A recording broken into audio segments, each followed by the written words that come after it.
number 1, all participants will be muted in the entirety of the conference, except the moderator and the speaker or whoever is given the floor by the moderator. House rule number 2, attendees may opt to turn off their videos.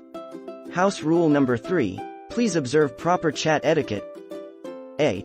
Only post questions or comments relevant to the topic. B.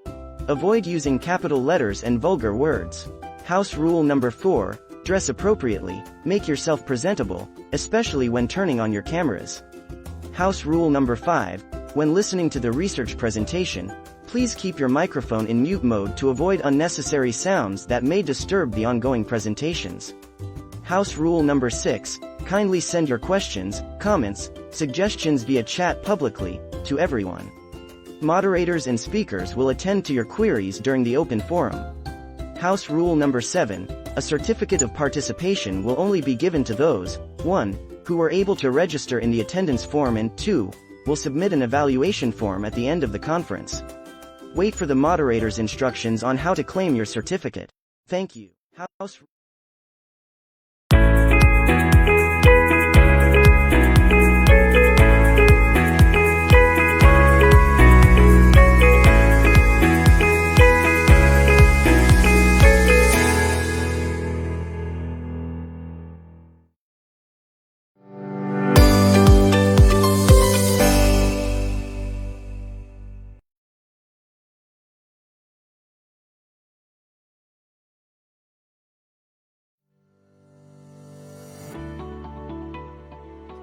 Okay, good morning, everyone.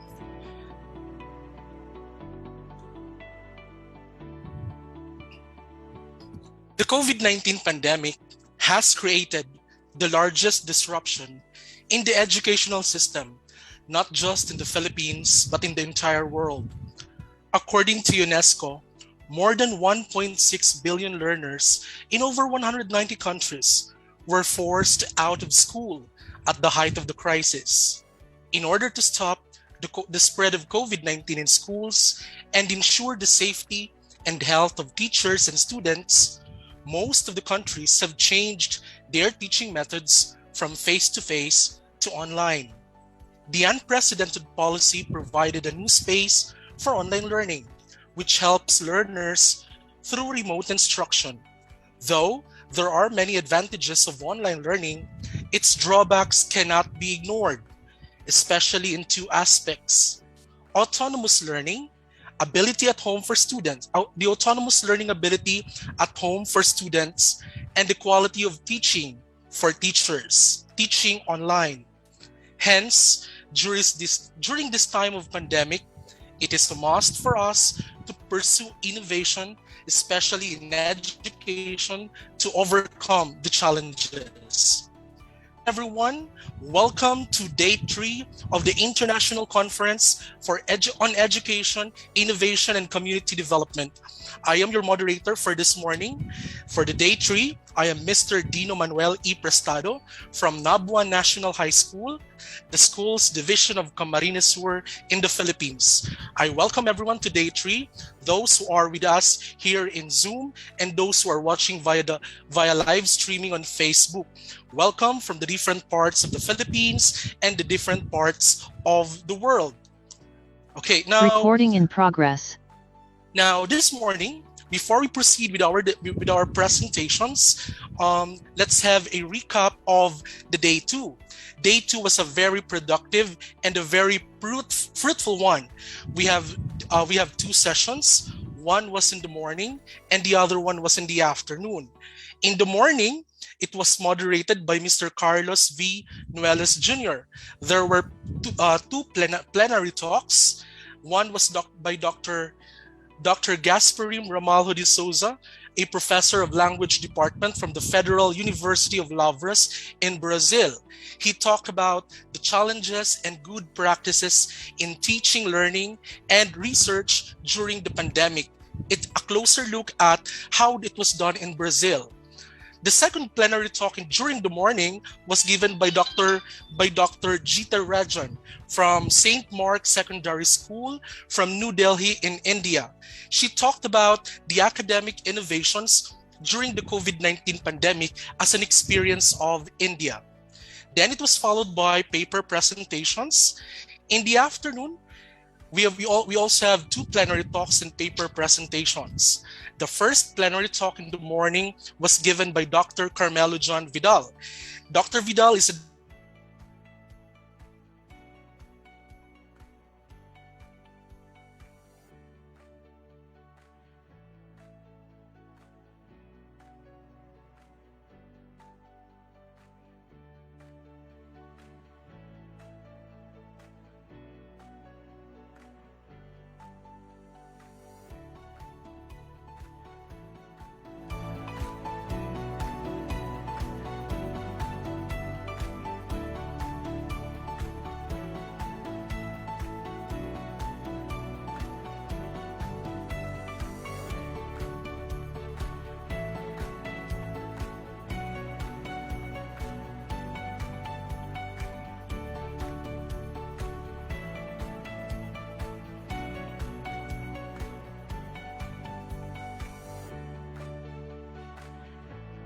House Rule Number 1.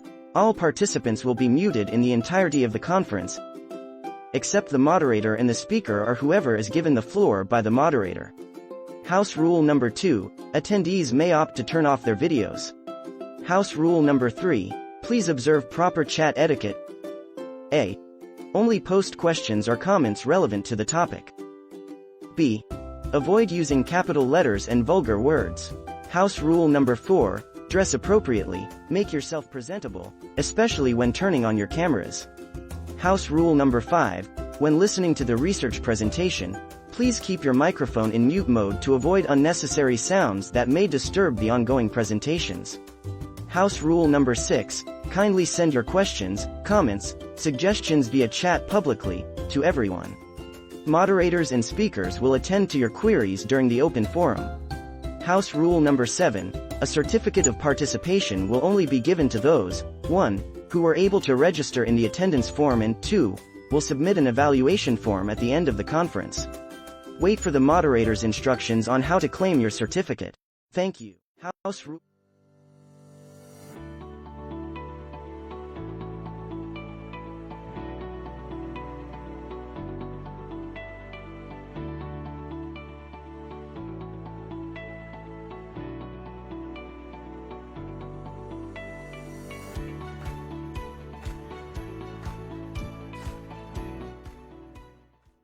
Okay, once again, good morning, everyone. There was a power interruption.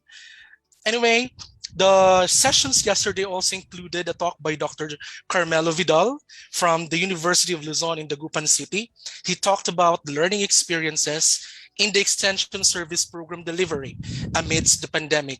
And the last plenary talk was given by Dr. Alexander S. Acosta, the principal of the Philippine School Doha in Doha, Qatar. He talked about school leadership during the pandemic.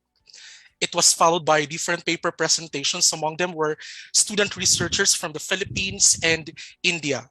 The afternoon session was moderated by Mr. Brian E. Novio.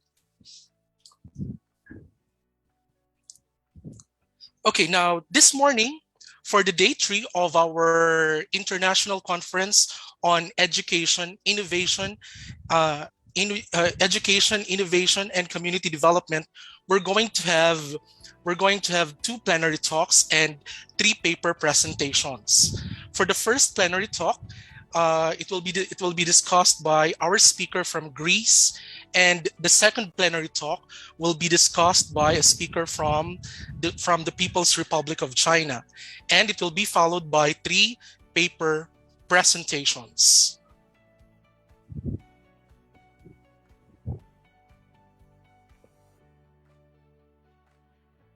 Okay, so allow me to introduce our speaker this morning for the first plenary session.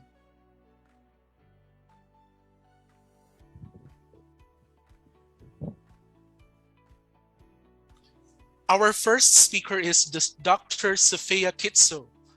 Dr. Sophia Kitso studied English language and literature at the National and Kapodistrian University of Athens and holds an MA in translation from Surrey University in UK.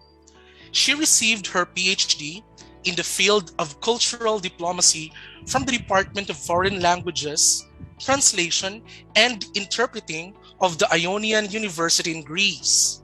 She is currently a postdoctoral researcher at the Department of the Italian Language and Literature of the National and Kapodistrian University of Athens. She teaches English at the Zaneyayo Model Junior High School in Piraeus and English Terminology at the University of West Attica. She has been trained in intercultural education and in the professional development of young student teachers.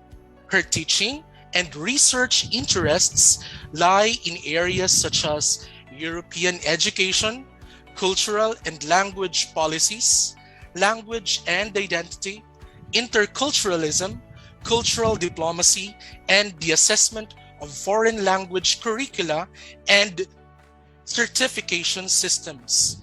Ladies and gentlemen, it is my honor to present to you our first speaker this morning, Dr. Sophia Kitso.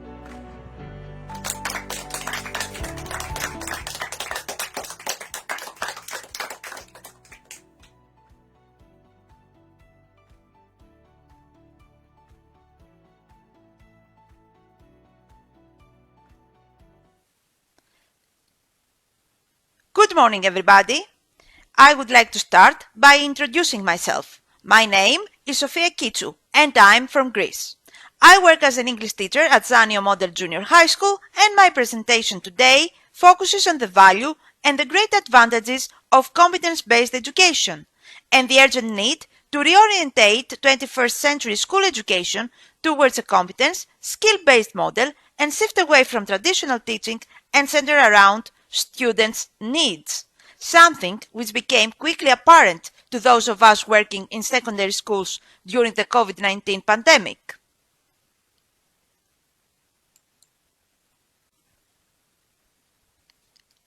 The global outbreak of the COVID-19 pandemic in March 2020 resulted in an unprecedented lockdown of national economies and social distancing restrictions, which had far-reaching economic, political, and social, but also educational consequences. The nationwide closure of educational institutions in my country, as well as in other countries, has led to the transition from the conventional to the online learning mode, which dramatically changed studying and working patterns. The life condition of families suddenly and deeply changed. With the schools closed, children were confined to their homes and they couldn't plan outdoor activities with their peers due to social distancing norms, whereas places for recreation were closed too. The stay-at-home restrictions that resulted from COVID-19 led to forced cohabitation in confined spaces for an indefinite period, which increased the risk of domestic abuse. Children became victims of physical violence. In addition, there was also a number of COVID-related deaths occurring in families or cases of sick parents that had to be hospitalized and teenagers were left alone in their houses. All these adverse conditions in the immediate family environment had a profound impact on students' behavior, psychology, and performance.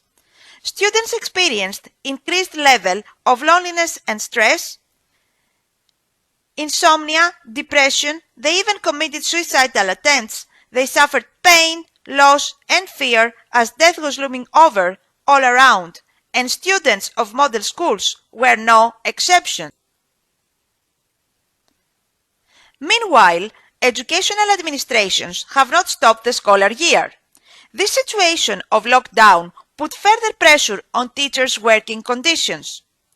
Online teaching was challenging as teachers had very limited practical experience in using online platforms before the school closure. Using online resources was not enough.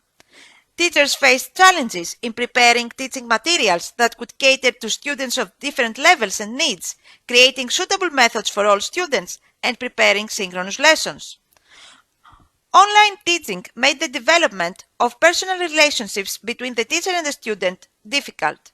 Seeing the other person through a screen does not have the same feel that in person does. when the camera or mic stops working, the internet shuts down, or the student can't afford the internet, it leads to more issues. The challenge to integrate technology, content, and pedagogy put additional pressure and stress on teachers.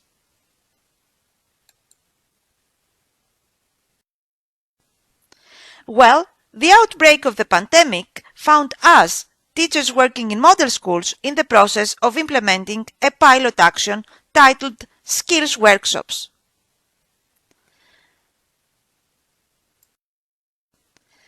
At this point, I would like to take a minute or two to explain what a model school does in the Greek education system. Model schools aim at fostering and disseminating the idea and practice of academic distinction and excellence throughout the education system. Their purpose is to develop innovative actions to empower high potential and gifted students, to participate and promote research in the teaching of different disciplines as well as in pedagogy, to foster creativity and innovation, to put in effect or pilot new curricula, innovative teaching methods and practices, modern teaching material, programs for evaluating the quality of educational work. And of course, the overall aim of all secondary schools in Greece, including model schools, is to promote the comprehensive development of students in relation to the opportunities they have at this age and the corresponding requirements of life. In other words, model schools are providing, or at least try to provide, quality education.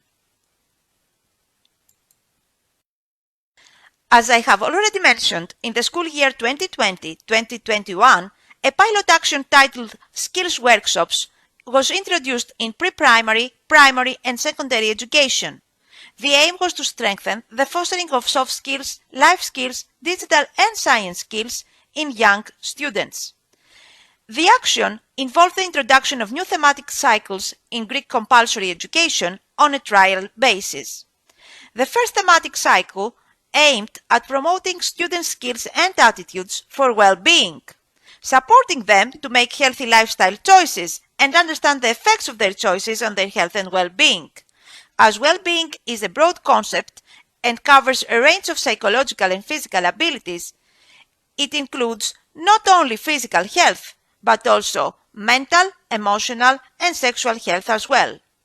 The second thematic cycle aimed at raising students' awareness and sensitivity towards the environment, whether it is the global, local, natural, or cultural environment, while respecting the principles of sustainable development.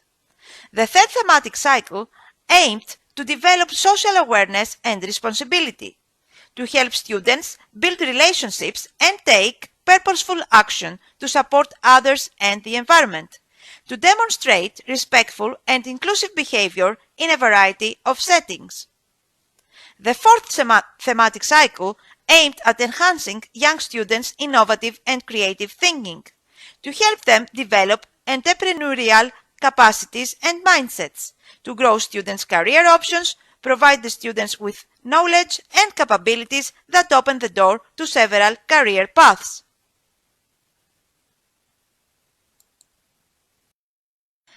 Across Europe, there has been a lot of discussion about educational reform and improving the educational quality of schools. The European Commission works with the European Union member states to strengthen key competencies that will help learners find personal fulfillment and later in life find work and take part in society.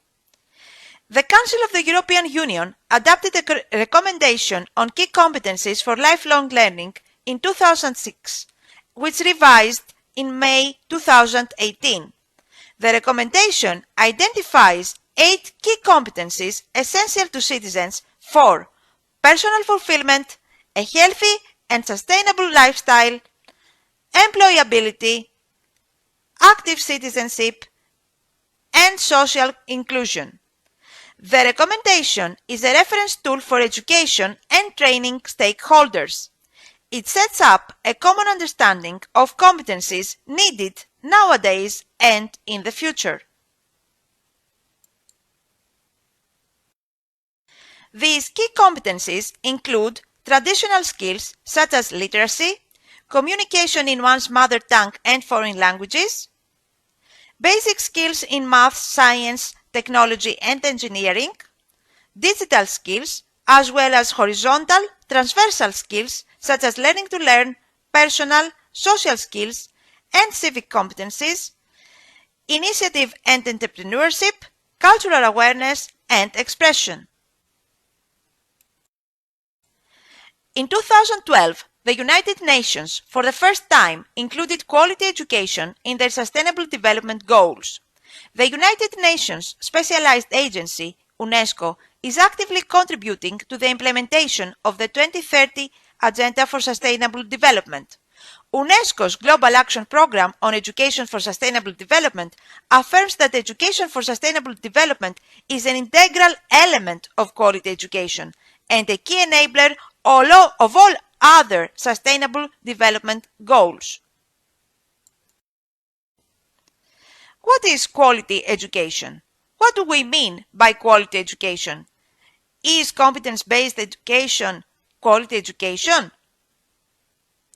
Quality education focuses on the social, emotional, mental, physical, and cognitive development of each student, regardless of gender, race, ethnicity, socioeconomic status, or geographic location. It prepares children for life. It does not prepare students just for the job market, but it also develops the overall personality of an individual.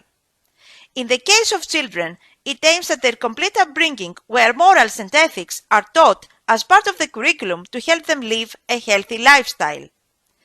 A good quality education is the foundation of health and well-being. For those people, what is quality education? What do we mean by quality education? Is competence-based education quality education? Quality education focuses on the social, emotional, mental, physical, and cognitive development of each student, regardless of gender, race, ethnicity, socioeconomic status, or geographic location. It prepares children for life. It does not prepare them just for the job market, but it also develops the overall personality of an individual. In the case of children, it aims at their complete upbringing, where morals and ethics are taught as part of the curriculum to help them live a healthy lifestyle. A good quality education is the foundation of health and well-being. For people to lead healthy and productive lives, they need knowledge to prevent sickness and disease. But what is health? According to the World Health Organization, health is a state of complete physical, mental, and social well-being, and not merely the absence of disease or infirmity. The enjoyment of the highest attainable standard of health is one of the fundamental rights of every human being.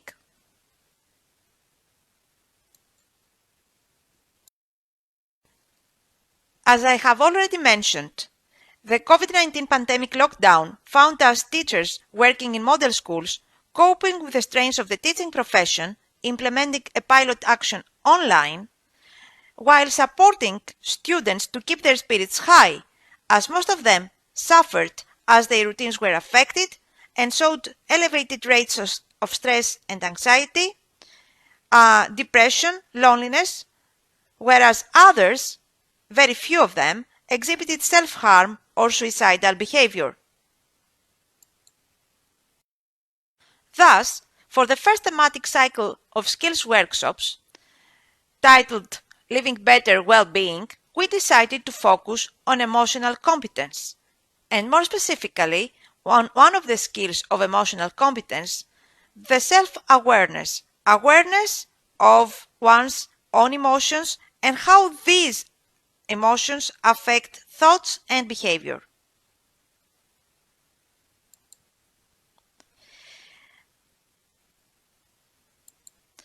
As a result, for the first thematic cycle of skills workshops, titled Living Better Well-Being, we decided to focus on emotional competence, and more specifically on the skill of self-awareness, in order to help students recognize their own emotions and how they affect their thoughts and behavior.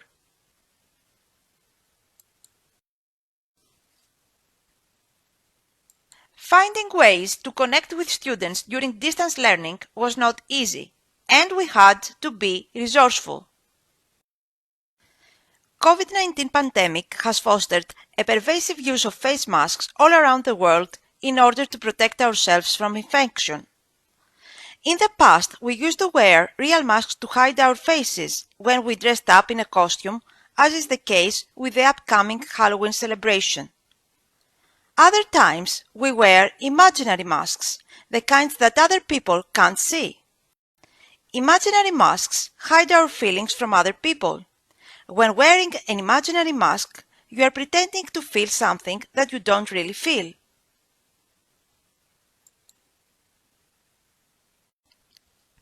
Thus, we asked our students to create masks to show their emotions.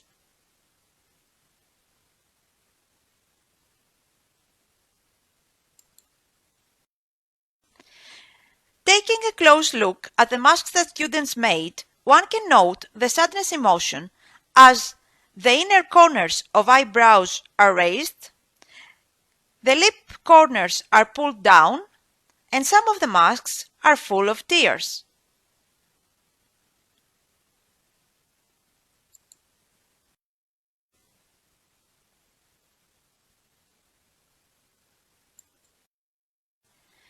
The ability to understand facial expressions is an important part of non-verbal communication.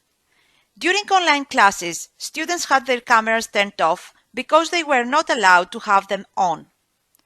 If you only listen to what a person says and ignore what their face is telling you, then you really won't get the whole story. Often, words do not match emotions, and the face betrays what a person is actually feeling. The value in understanding facial expressions is that it helps you gather information about how the other person is feeling and guide your interaction accordingly. Throughout history, art has been used as a way for people to convey emotions, communicate thoughts, and even record history. Above all, art has been the medium for many people, both artists and non-artists alike, to express themselves. Art can be one of the most effective tools to portray inner feelings.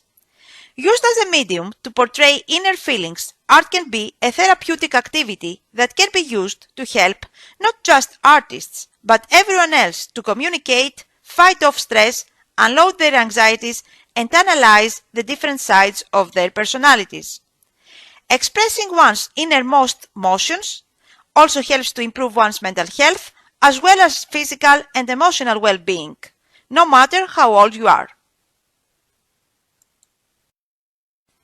Psychologists, as well as art experts, believe that artistic self-expression is beneficial.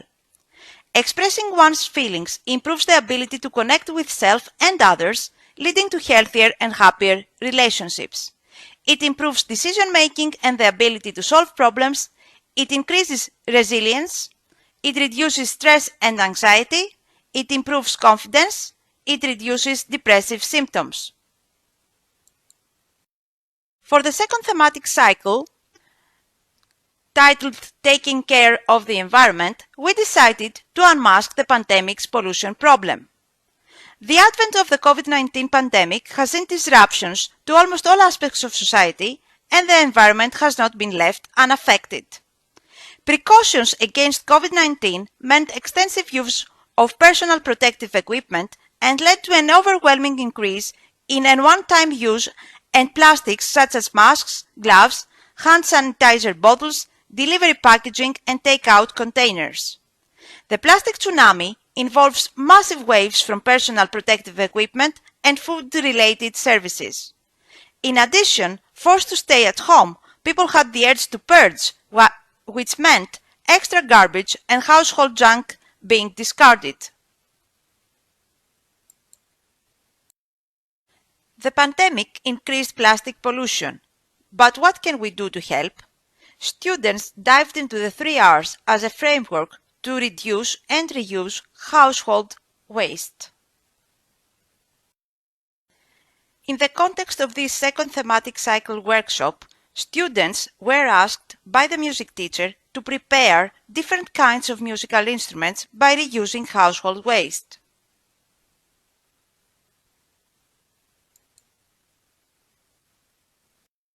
These homemade musical instruments would be displayed on an online museum of musical instruments. This activity gave the students the opportunity to be creative and resourceful. The benefits of this arts and crafts workshop is that students learn to associate creativity with sustainability. They realize the potential of waste materials for making new useful products. They are introduced to the concept of creative recycling. They view trash as a resource. They learn to manage waste, which requires changes in consumption and reduces the environmental impact. This workshop adapts the principles of education for sustainable development, which empowers learners of all ages with the knowledge, skills, values, and attitudes to address the interconnected global challenges we are facing, including climate change, environmental degradation, loss of biodiversity, poverty, and inequality. Both workshops focused on life competencies, on competencies that can help students become more resilient and build a meaningful life in the midst of the ever-changing world. More specifically, they focused on self-regulation, flexibility, and well-being.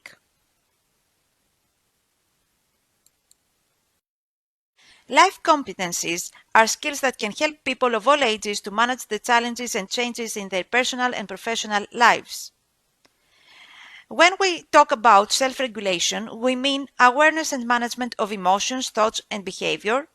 When we talk about flexibility, we mean the ability to manage transitions and uncertainty and to face challenges. When we talk about well-being, we mean the pursuit of life satisfaction, care of physical, mental, and social health, and adoption of a sustainable lifestyle.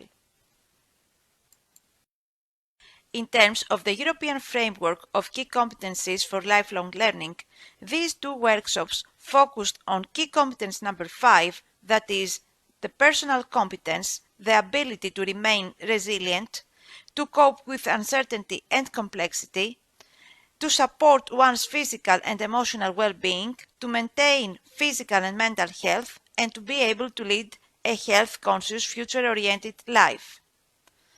It also focused on key competence number 6, that is the ability to act as a responsible citizen and to understand global concepts such as sustainability. But why are competencies so important in the 21st century?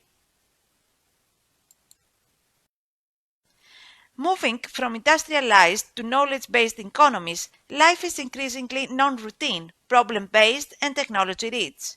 Education systems should move away from solid content-led approaches and focus more on helping learners to develop a range of competencies to cope in a complex world.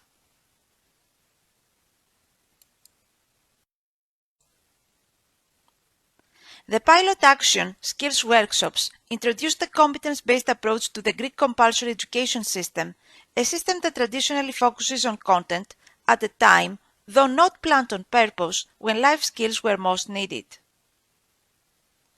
The workshops prepared for this pilot action by teachers at Zanium Model Junior High School bring along the benefits of competence-based education. They are skills-based, learning centers on real-world skills and competency development. They are designed around competencies that are needed for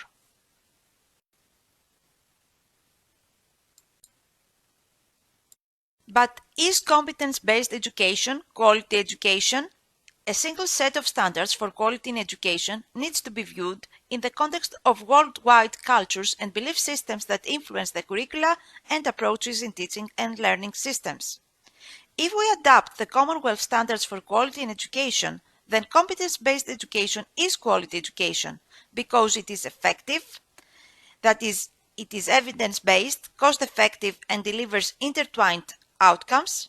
It is empowering, that is, it is education that enables. It is equitable, that is, it is education which is fair, accessible for all, and inclusive. It is sustainable, that is, it balances the requirements of social, economic, and environmental development. It is appropriate, that is, it is education which is suitable and relevant in the circumstances. It protects and promotes health and well-being and strengthens resilience.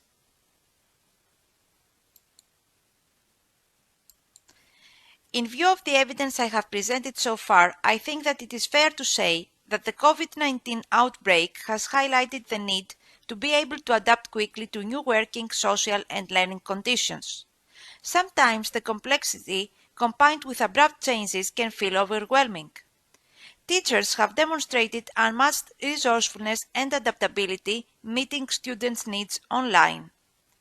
Personal competencies are needed to adjust to this new world. Civic competencies are also life skills and necessary for a sustainable future. The good news is that there are basic skills that can be learned, which can help individuals to deal with complexity and thrive in the fast-changing world. Teaching children well-being and life skills in schools is the best way to ensure that future generations flourish. Shaping our schools means shaping our future. It is important that we shape it together, and that's why we have gathered here today in this online conference from different parts of the world. To exchange views, to share new ideas and best practices, to connect and collaborate, and to grow together as members of the educational community.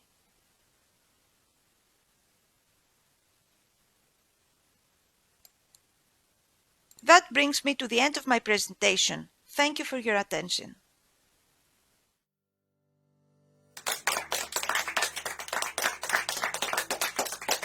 Thank you very much. That was our speaker from Greece, Dr. Sophia Kitsou. I think Dr. Kitsou is having difficulty connecting to us right now. So let's have takeaways from the talk of Dr. Kitsou. Among the highlights of her talk was that she mentioned about the competency-based education. Right now, we are in the new normal of education, so we are left with nothing but to innovate. And one way for us to make innovations is by making education competency-based. And according to her, quality education should be approached with a competence and skill-based approach. And also from the talk of Dr. Kitsou, she mentioned that quality education is about developing the social, emotional, the physical, as well as the mental aspect of the learner in order to prepare the learner not just for the higher levels of learning, but for life. So technically, Dr. Kitsou focused on lifelong learning.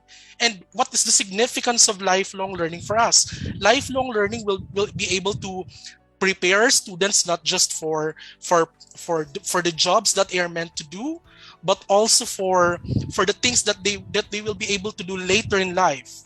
Okay, so to be able to be a productive citizen, to be a productive individual, so that he or she can contribute to nation building. So that was a very comprehensive discussion from our very competent speaker from Greece, Dr. Sophia Kitsou. Before we proceed, let me acknowledge those who are joining us right now via Zoom and via Facebook live streaming. So we have here different participants from the different parts of the Philippines, as well as the different parts of the world. Let me acknowledge one of here is we have from Lantangan National High School, from the Schools Division of Masbate Province. Okay, good morning to you. Good morning to you, sir. We also have here our participant from Davao de Oro. I saw one from Davao de Oro that was from the south of the Philippines. Good morning, sir. Welcome to our international conference. And also we have from participants from the different parts. We have also from SDO Palawan, Miss Hanabil. Okay, so many are expressing their thoughts, their appreciation to the talks of Dr. Kitso. We have from San Agustin Standalone Senior High School from the Schools Division of Iriga City. We have from Southern Leyte also. And we would also like to welcome those who are watching via Facebook live streaming. As of the moment, we have 123 those who are watching with us via Facebook live streaming. And also we have from Marcos High School, from DepEd Manila, and from Camarines Norte in the Bicol region also. So that was Dr. Sofia Kitso from Greece. Again, for those who have just joined us, Dr. Kitso have talked about reorienting education by means of a competence and skill-based approach for the 21st century. Okay, so before we proceed, let's give Dr. Kitso again a round of applause for orienting us, for giving us an insight of what is about the European model of education and how it can be used here in the Philippine setting. And let's give Dr. Sofia Kitso her certificate of commendation. Okay, allow me to read the citation of the Certificate of Commendation. Republic of the Philippines, Bicol University, Center for Teaching Excellence, the Extension Management Division, and the Office of the Vice President for Research, Development, and Extension, Legazpi City, awards the Certificate of Commendation to Dr. Sofia Kitso from the Zaneyayo Model Junior High School of Piraeus, Greece, in recognition of her noteworthy participation as plenary speaker on the topic reorienting education and learning in the 21st century through a competence-based approach during the 2021 International Conference on Education, Innovations, and Community Development held on October 28 to 30, 2021 via Zoom and Facebook live streaming. Signed, Arnulfo M. Mascareñas, PhD, SUC President 4. So that's it. Let's give another round of applause to our speaker, Dr. Sofia Kitso.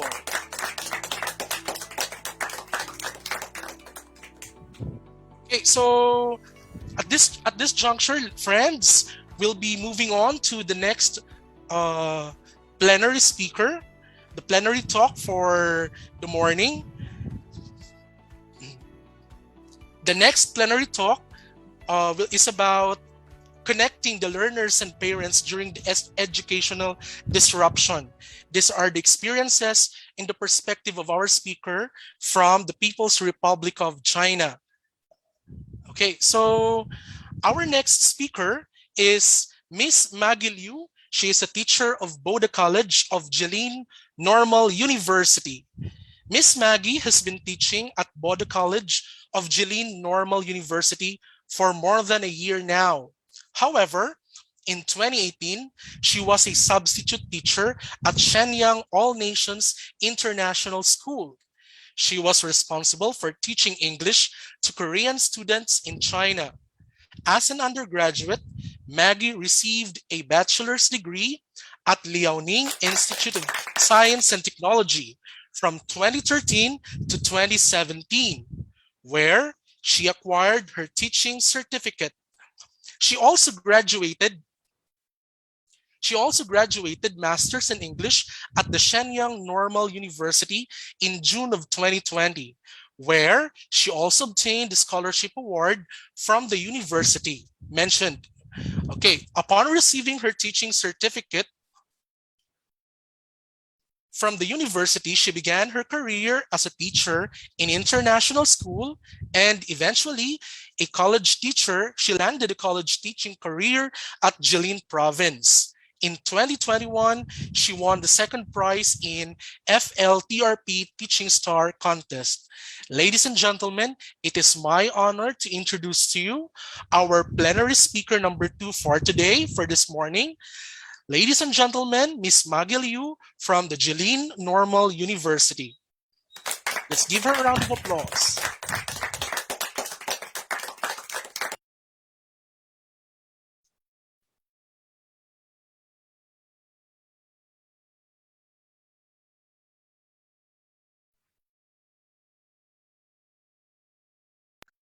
Hello, everyone. It is my great honor to be here to give a speech. Today, my topic is learners and parents during the educational disruption, Chinese experiences from a teacher's perspective. Now, please allow me to give a brief introduction about myself. My name is Maggie, and I'm a teacher from China. I have divided my speech into 3 parts: before the pandemic, during the pandemic, and after the pandemic. Here are some reasons for teachers to get in touch with college students' parents. The first reason is school performance. We all need to give a report about the school performance of their kids, whether they can finish the tasks on time, whether they did well in the final examination. And the second reason is mental and physical health. It is necessary for teachers to give a feedback about the students' health condition when they are on campus. And the next reason is asking for living. And the last one is quarantine. Now let's see for the period before the pandemic. There are 4 main ways to contact parents. The very first one is email. It is suitable for us to get in touch with the parents who live in or work in the foreign countries because it is cheap and convenient. We don't have to worry about the time or the money.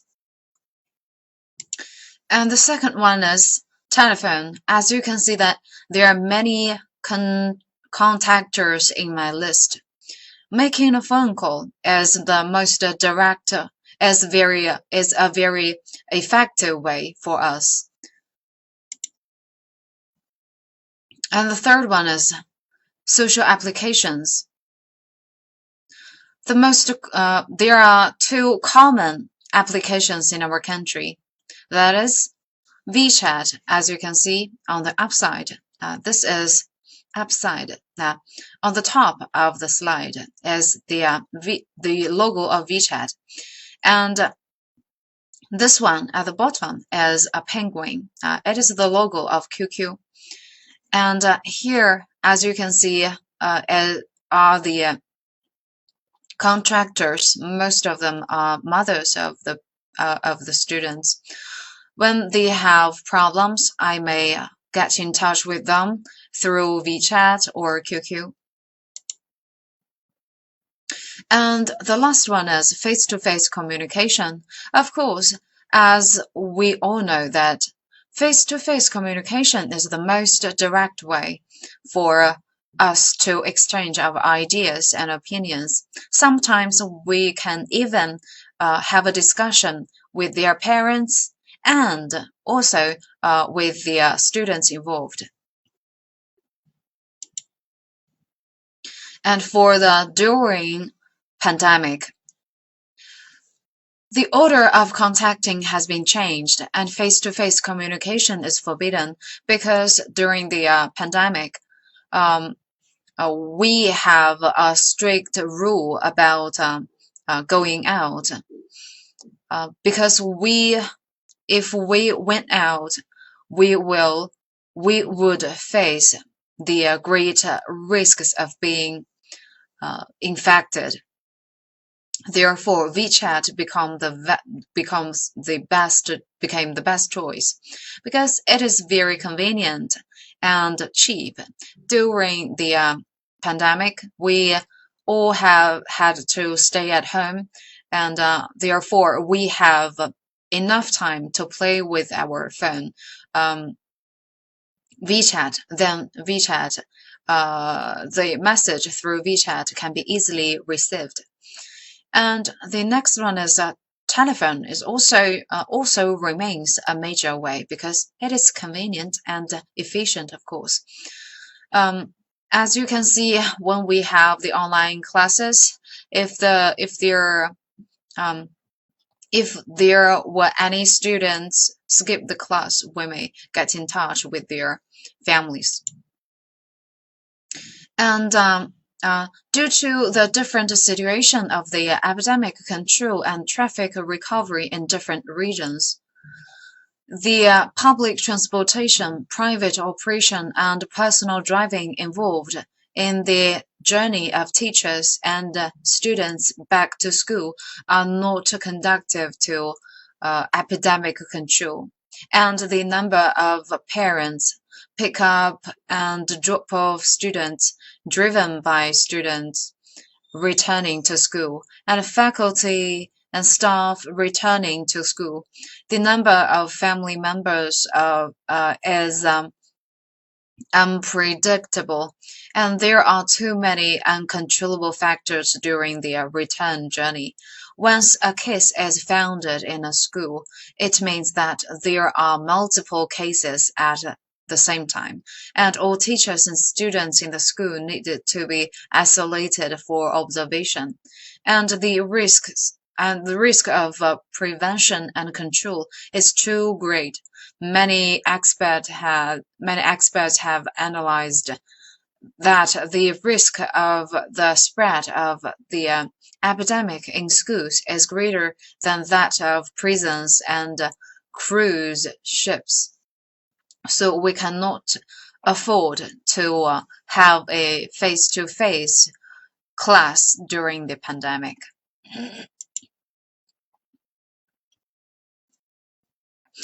The prison and cruise epidemic is a good warning to schools. In addition, colleges and universities in different regions have different campus sizes and conditions. Individual schools have insufficient carrying space and cannot provide enough space for meals and activities. Students on campus have on the campus have classes, meals, activities, etc., similar to the common life of a family member and close contact with each other. Such a large scale is unaffordable. In the space where students live together, if the epidemic prevention and control is to be carried out, a large amount of medical supplies such as masks, gloves, protective clothing, disinfectant, etc. will be consumed, which is too stressful for colleges and universities. The closed management principle during the epidemic prevention and control period is to minimize. It is best not to have personnel coming and going, but colleges and universities currently do not have this condition. Therefore, postponing the start of colleges the opening of colleges and universities until the epidemic is basically under control is a very wise and correct strategic choice. Now, see, under this kind of condition, online education is necessary. There are obvious advantages in the online teaching model of higher education. First, Online teaching has been implemented in colleges and universities for several years. Teachers and students have basically familiar with and recognized the implementation is less difficult, short time and efficient. Secondly, big data is used as an example. The massive education resources it relies on are more suitable for higher education, and modern online teaching is more in line with the learning preferences of contemporary students. Thirdly, college students have developed more mature learning habits and have the ability to use online learning tools independently without the need for parents, um, excessive tutoring and supervision by teachers. The course content Also, the course content is arranged properly, supplemented by teachers' online guidance. The progress of students' courses will not be greatly affected. Finally, teachers and students in colleges and universities have relatively independent scientific research capabilities, which can be used in epidemic prevention and control. During this period, more autonomous time can be used for scientific research and learning. In the process of fully implementing online teaching, college management should take into account the differences in regional economics and living conditions between teachers and students. Pay attention to the lives and working conditions of teachers and students, especially in remote and impoverished areas. Rationally allocate teaching resources and take the initiative to solve the practical difficulties encountered by the teachers and students, and try to ensure that teachers and students successfully complete the education and learning tasks. It should be emphasized that online teaching should not blindly pursue the check-in rate and set too many learning tasks and assessment methods to increase the learning pressure of students and teachers. Workload. It is necessary to make full use of flexible features and resource advantages of online teaching to improve students' learning efficiency and enthusiasm. Pay attention to cultivating students' interest and habits in dependent learning, and relieve students' stress and anxiety. At the same time, faculty and staff fully implement online office mode. This should reduce the number of unnecessary return to school by local teachers. Improve the efficiency of online office. Timely care about the working conditions of teachers in other places. Maybe set up alternative course plans and prevent accidents of interruption of course teaching caused by emergencies.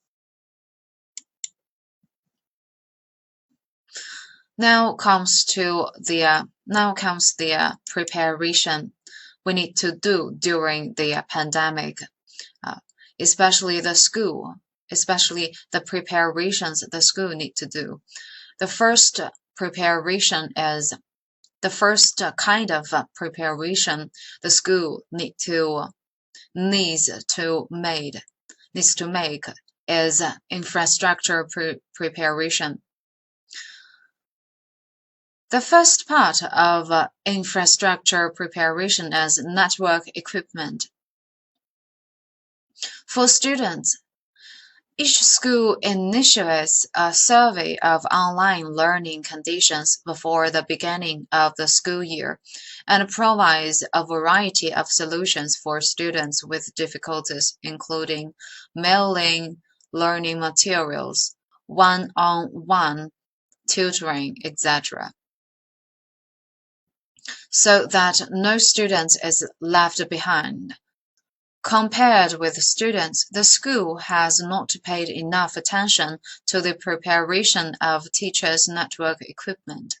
The school mentioned that it provides teachers with recording and broadcasting venues, and the college implements and solve the teaching aids. However, the trouble caused by network equipment in the hasty launch of teachers who lack network teaching experience is far more than that.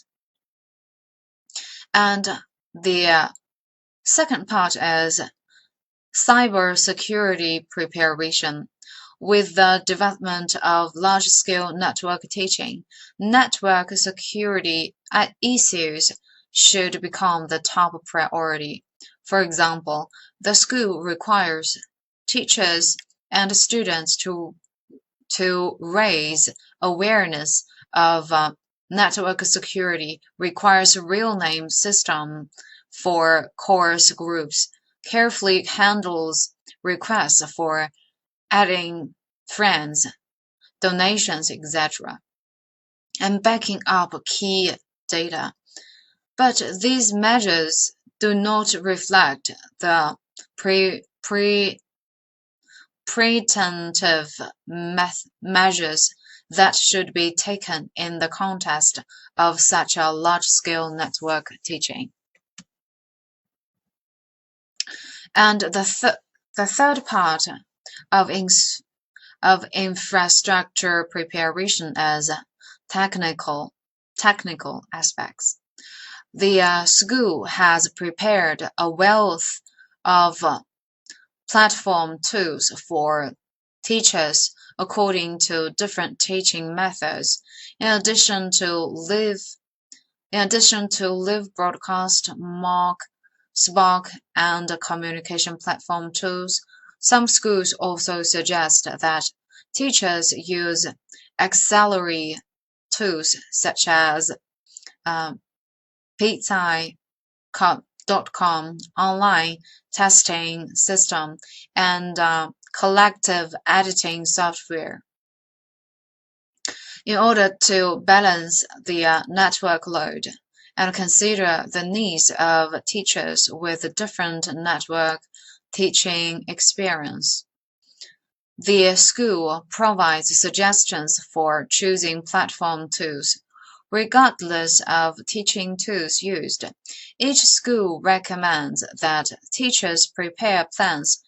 In addition, most schools also try their best to provide support in terms of off-campus visits and synchronization of course selection data. During the epidemic, many internet education companies provided free platform tools, services, and teaching websites built in the early stages of the school. Therefore, the school is relatively adequate in terms of technical preparation. And here comes to the preparation at the organizational level. The first part of it is management. The management of each school quickly made a decision to temporarily set up an online teaching leadership group, working group, etc., to formulate an online teaching plan, training, and students' situation investigating, and other related work. At the same time, we insist on high-quality courses and strict course reviews. Therefore, judging from a series of measures taken by the school, management preparation is relatively adequate. The school clearly pointed out that the teachers with excellent online teaching effects will be inclined in awards and evaluation, research projects, and other aspects. Research has shown that in the initial stages of online course design, development, and online teaching, teachers will invest a relatively large amount of time and energy. However, the manager did not realize this and did not provide support in the economy awards and excellent evaluation, which easily affected the enthusiasm of teachers. That is a common phenomenon in many schools. And the second part of this is cultural preparation. The cultural aspect involves the school's view of online teaching. Cultural preparation means that the school creates an environment in which online teaching is welcomed and supported by administrators, teachers, and students. Due to the limitation of data acquisition, the teaching agreement text cannot reflect the attitudes of teachers and students, so only managers are analyzed.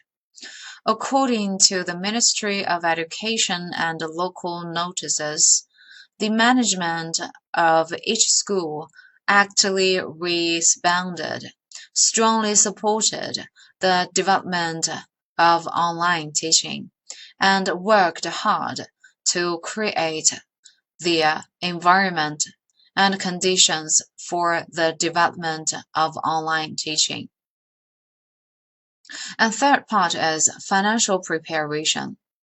During the limitations of obtaining data, there is less information related to the use of school funds in the notices related to teaching arrangements. Only two schools mentioned the allocation of teaching assistant funds. Therefore, it is not sufficient to judge the financial readiness of schools to carry out online teaching. We have do research to study several schools' preparation about their policies. Okay, and the last part is personal preparation. Teachers are the implementers of online teaching, so every school has organized teacher training. There are various forms of training, including training based on customized courses launched by the company, live Q&A training, and organizing teachers with online teaching experience to share. In terms of training content, most schools realize that online teaching is not just copying classroom teaching, nor is it only a form of live teaching. So they have carried out training with equal emphasis on professional skills and teaching methods. In order to In order to better assist teachers, some schools illicitly require teaching assistants and teaching management cadres to participate in the training. At the same time, the school has also arranged special training to ensure that teaching inspectors will use the platform patrol function. For students, there is no formal training. Basically, it is to give students a guide to the operation of the platform. Therefore, in terms of teachers' preparation, the school is relatively well prepared, with various training forms, training contents, and training targets. However, there is insufficient attention at the level of students' preparation. There is no formal training for students. Only the use of tools is considered, and the self-learning ability required for online learning is not emphasized.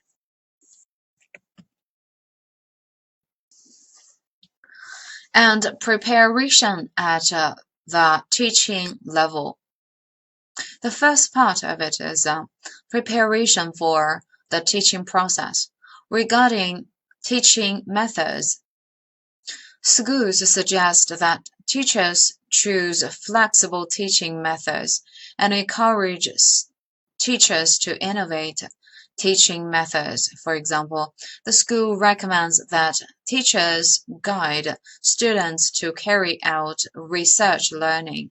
Regarding how to encourage students to participate in their interaction, the school recommends that teachers can use real-time questionnaires, students to share video and audio, and other methods to promote students' participation. The school has made clear arrangements for teaching time. The school specifically regards the first 2 weeks after the start of online teaching as a transition period, and teachers can adapt and adjust online teaching. The school has explained the teaching time of each class, and teachers can flexibly control the course schedule. For special courses, including experimental courses and public basic courses with a large number of subjects, each school has developed a separate teaching plan. For the experimental classes, the school recommends using an online virtual stimulation platform for teaching, or the theoretical part of the teaching can be carried out first. For physical education, the main practice items and mocks that do not rely on venues and equipment are mainly used to guide students to exercise daily. For other public basic courses, the school first recommends the use of mock teaching methods, followed by live teaching, and adapts a group-based management model. All parallel classes of the same courses are taught in a unified manner, and the progress is unified. For teaching inspection and supervision, 5 schools have made clear regulations among all the schools in our city. 2 of them have specifically formulated online teaching inspection plans, which are carried out by arranging special personnel to enter the course group or using the platform's patrol function. Regarding classroom teaching management, only School F has formulated online classroom teaching management methods, but the rules are formulated with reference to traditional classroom teaching management methods.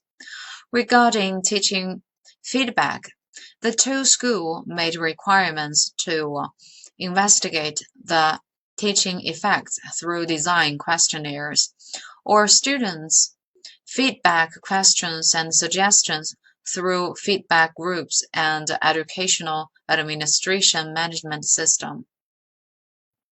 Therefore, in the preparation of the teaching progress, the school has made detailed arrangements for teaching methods, public class teaching, inspection, and supervision, but not enough attention has been paid to mobilizing students' enthusiasm, giving teachers a transition period, teaching feedback, and online classroom teaching management.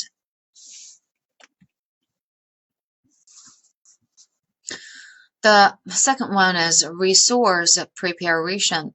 Resource content is one of the basic elements of teaching.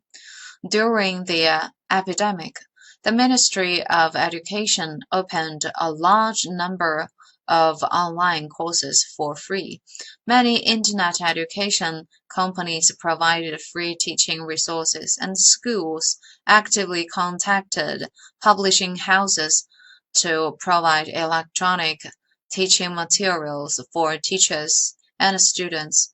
Therefore, it is more adequate in terms of resource preparation.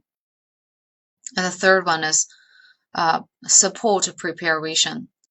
The school provides teachers with teaching support and community support in response to technical problems in teaching.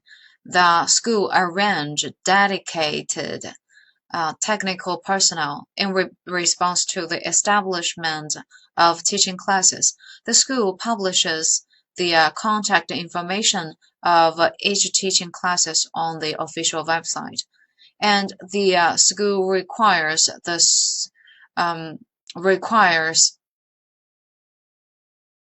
school to arrange a special person to assist the teachers to enroll all students in the group. The school starts classes before starting the appointment of teaching assistants. For community support, only the school mentioned the establishment of a teacher teaching association group to provide teachers with a platform for communication discussion. Student support generally occurs in two situations.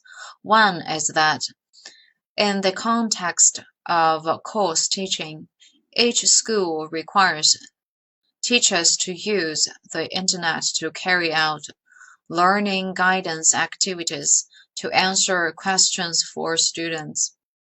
School F recommends that teachers provide students with listening skills and strategy guidance so that students can learn by themselves with the help of listening resources. The other is in the context of institutional education and service. Schools have announced registration, supplementary studies, and other arrangements that are not related to the content of the course in the relevant notices of teaching arrangements. Each school initiates a survey of online learning conditions before the online school starts. The School E recommends that teachers do a good job of claiming students' emotions in the first class. Therefore, in terms of support preparation, Although the school has made more preparations in teaching support and learning support, however, there is a lack of attention to the support of the teacher community, and more importantly, the school is not aware of the reconstruction of learning support services in the online environment. The fourth one is evaluation preparation. All aspects involved in the teaching process can be used as evaluation objects. The notice of school teaching arrangements mainly involve students' evaluation. In terms of evaluation information resources, schools require that students' online learning performance be included in their Eurogrades. Online learning performance includes online interaction, mock learning, online homework, online testing, participation in discussions, etc. It also includes study habits. In terms of evaluation strategies, Schools B and F encourages teachers to explore diversified evaluation methods that are compatible with online teaching. For the evaluation of teachers and courses, only School C is involved. School C will initiate a student questionnaire service on the teaching of online courses, and the service results will be used as the evaluation results of teachers and courses. Therefore, in terms of evaluation preparation, even if the information resources of online teaching evaluation are more diverse, they still serve summative evaluations. Only a few schools pay attention to students' online interaction and learning habits. In addition, compared with students' evaluation, teachers and curriculum evaluation are seriously inadequate. As you can see, here is the three useful applications or platform we use during the pandemic. Their teaching platform. The first one is Trinity. The first logo, as you can see, is the Trinity. And the second one is Tencent Meeting. And the third one is DingTalk. Here is a screen of my classes, of my online classes. On the left is where I set up, I assigned the homeworks and also make the tests for the students. And here is a screenshot of the chatting group, chatting room in the learning platform. Trinity have many functions for students to communicate.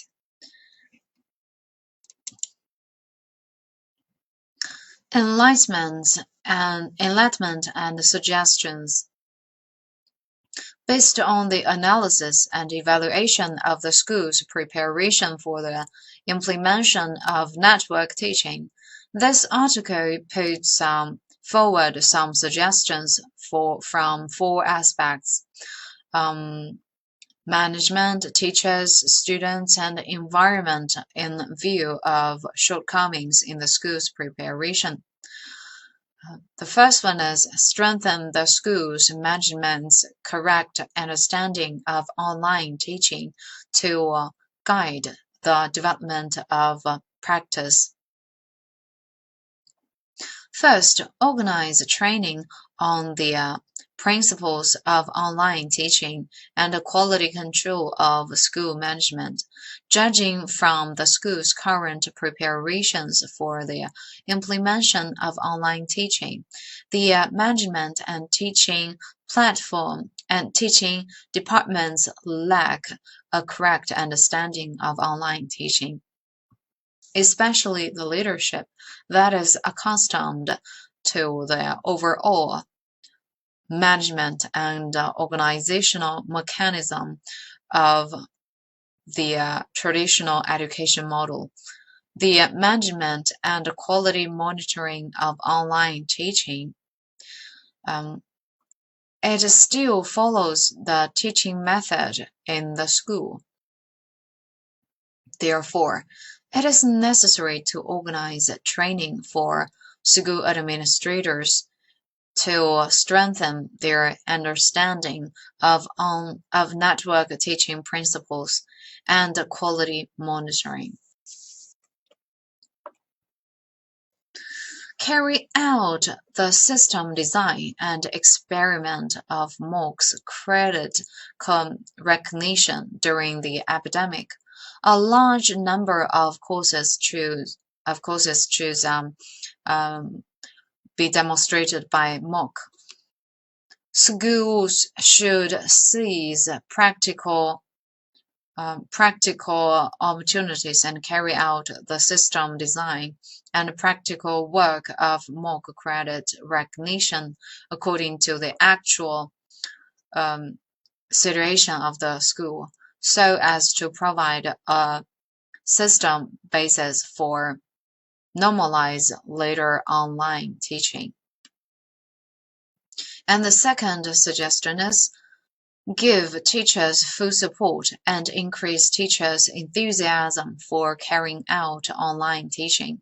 First, introduce corresponding policies to recognize teachers' contributions at the organizational level. A reward system that recognizes teachers' extra contributions and commitments at the organizational level will make teachers more confident and motivated when teaching and creating high-quality online teaching. Therefore, schools should issue corresponding policies to recognize the teachers' contributions and recalculate the workload and explore diversified evaluation methods. At the same time, teachers with excellent online teaching effects will be rewarded economically. Second, encourage students to carry out teaching research. Carrying out large-scale online teaching poses a challenge for every educator, but it also brings a rare opportunity for teaching and research, and provides an opportunity to reveal the laws of online education with Chinese characteristics.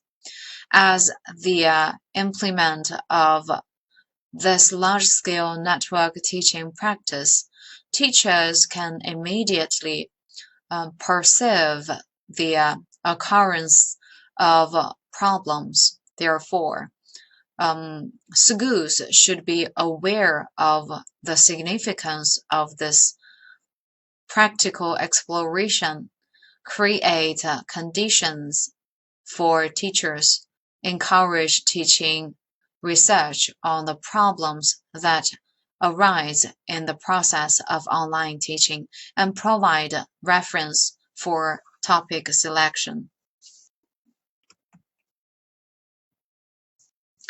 The third part is pay attention to the students' autonomous learning ability and use platform data to form a quality monitoring system. First, maintain and improve students' autonomous learning ability.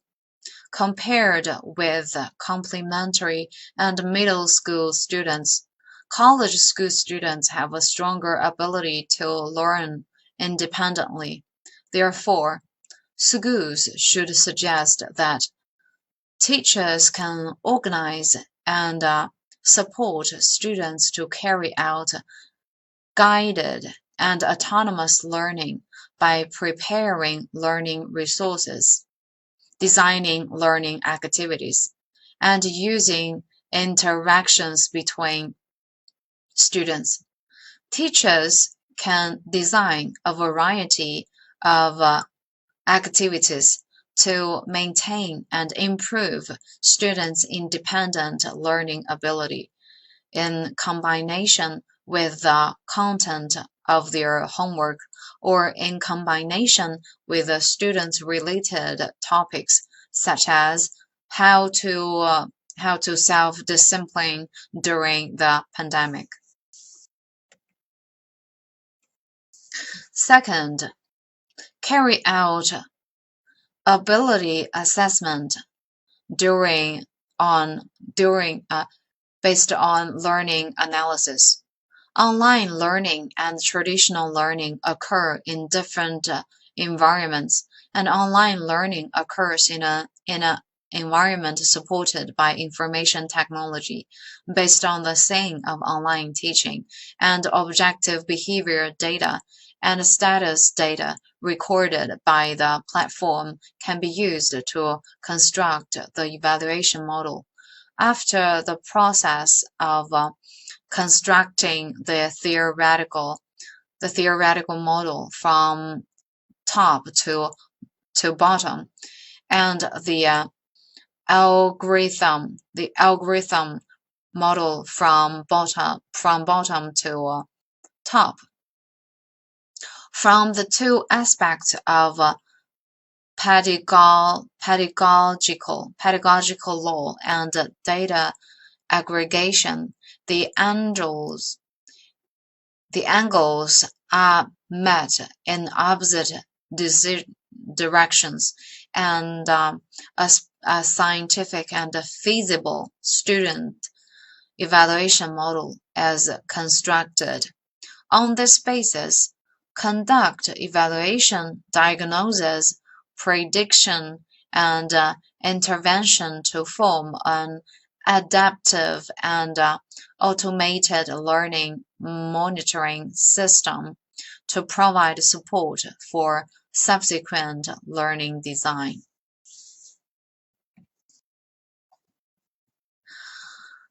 For the fourth part, strengthen environmental support to ensure the normal and safe development of online teaching.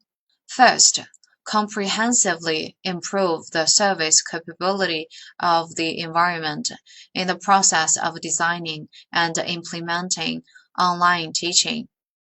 Teachers put forward new requirements for teaching design tools and teaching management tools, and students also put forward requirements for cognitive tools for home-based online learning. Cognitive tools can provide support for students' independent learning plan, learning summary, learning evaluation, and learning management. Therefore, efforts should be made to improve the service capability of the environment so that it has a strong platform load capacity and rich teaching and learning support tools. At the same time, a professional development community for teachers will be built. Teaching and community support will be provided for teachers, and a platform for collaboration and exchange will be provided for students. Second, develop network security solutions to formulate a network security solution that meets this background. It must be clearly recognized that network security itself is a comprehensive subject involving many aspects such as technology, management, and use, and needs to be grasped by as a whole. Participating in this large-scale network, in addition to school teachers and students, teaching also involves network communication, platform operators, and internet education companies. Therefore, ensuring network security is no longer just a matter within the education system, but a problem that requires the joint efforts of all parties involved.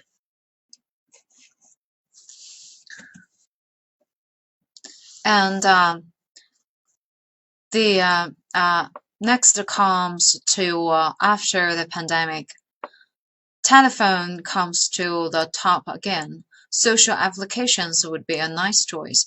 Face-to-face communication is available, so as the email.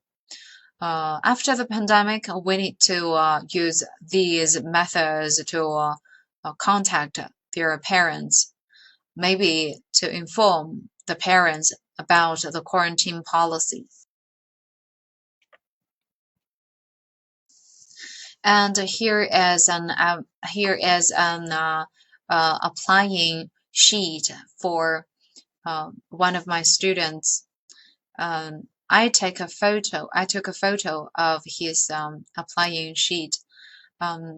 If they want to leave our school, they need to get the permission from their parents and get the permission from their tutors, from their advisors.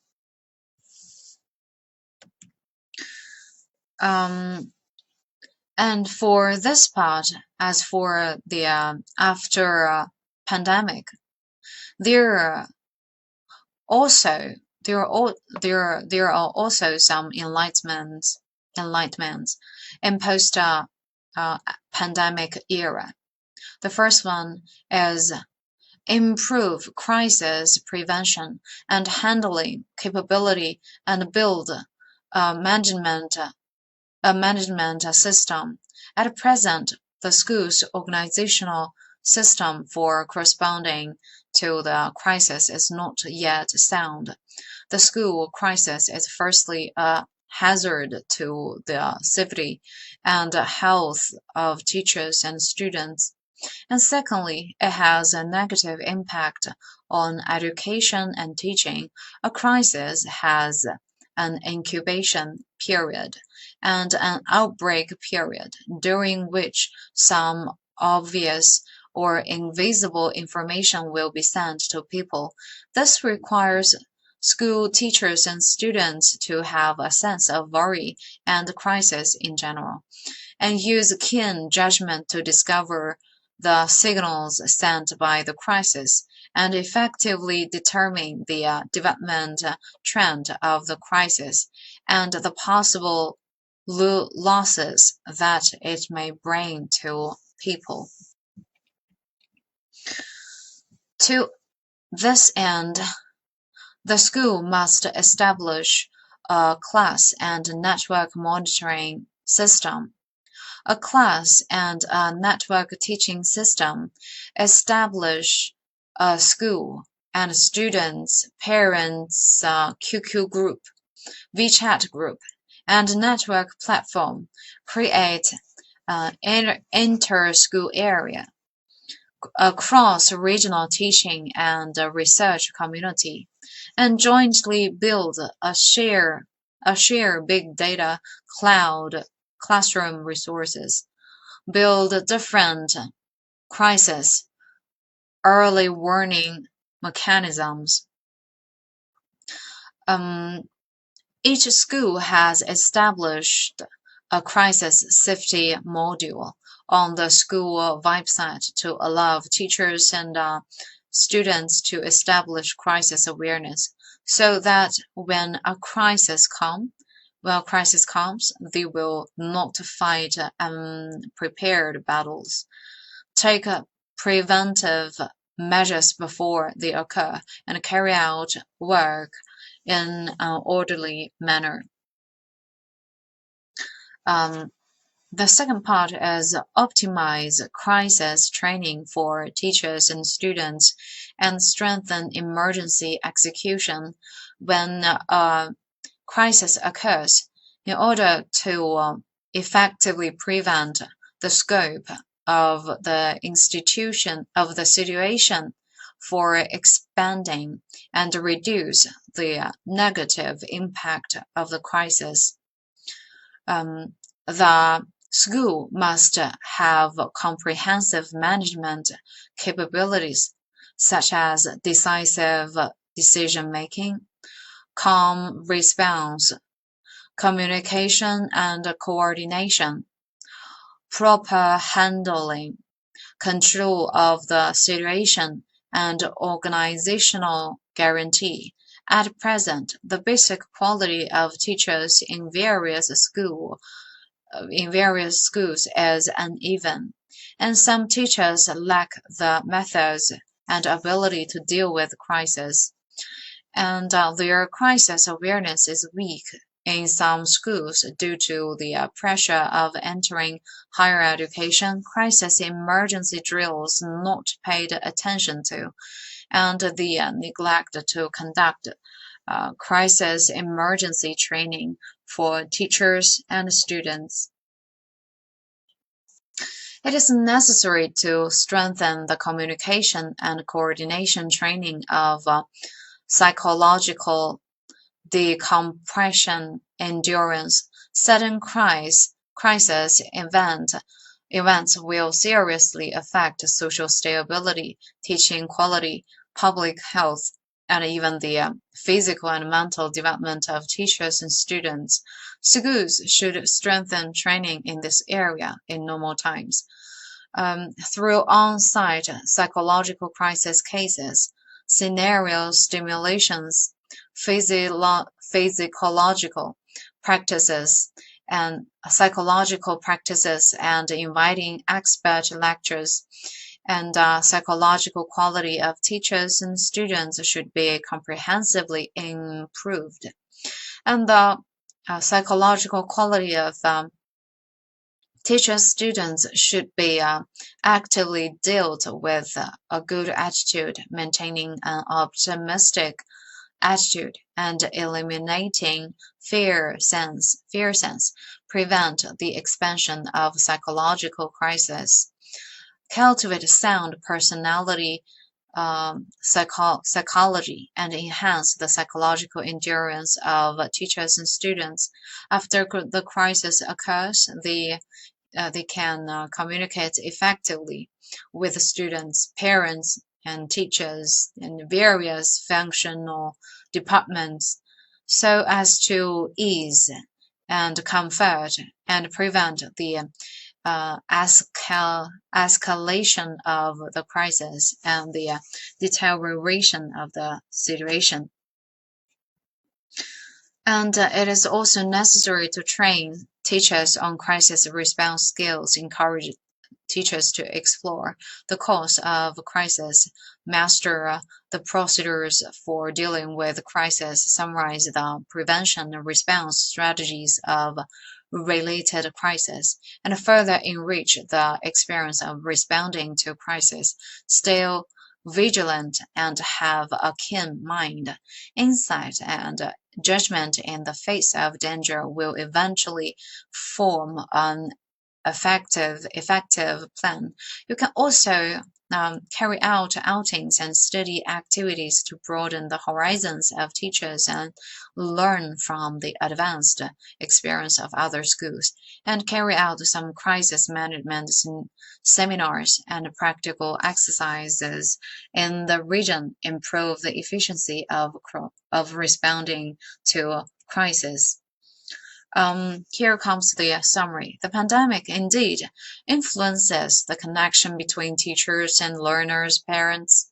In some degree, it has given both teachers and parents an alarm that if one expects the students to get a real improvement, then love and care from two sides should not be absent. And here is the reference. Thank you for listening. Thank you all.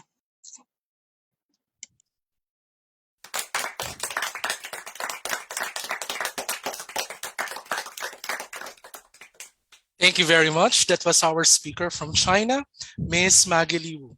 Unfortunately, Ms. Maggie Liu cannot join us right now, but we will be accepting questions and comments or reactions from our viewers who are viewing us via Facebook live streaming or via here in Zoom. So we would like to solicit your reactions, your questions, and we can relate to Ms. Maggie Liu so that later on she can provide insights to your queries, to your questions. So all I see here are words of appreciation and gratefulness to our speaker. So we have here different words of thanks in our Zoom. Let's check on our Facebook if there are questions.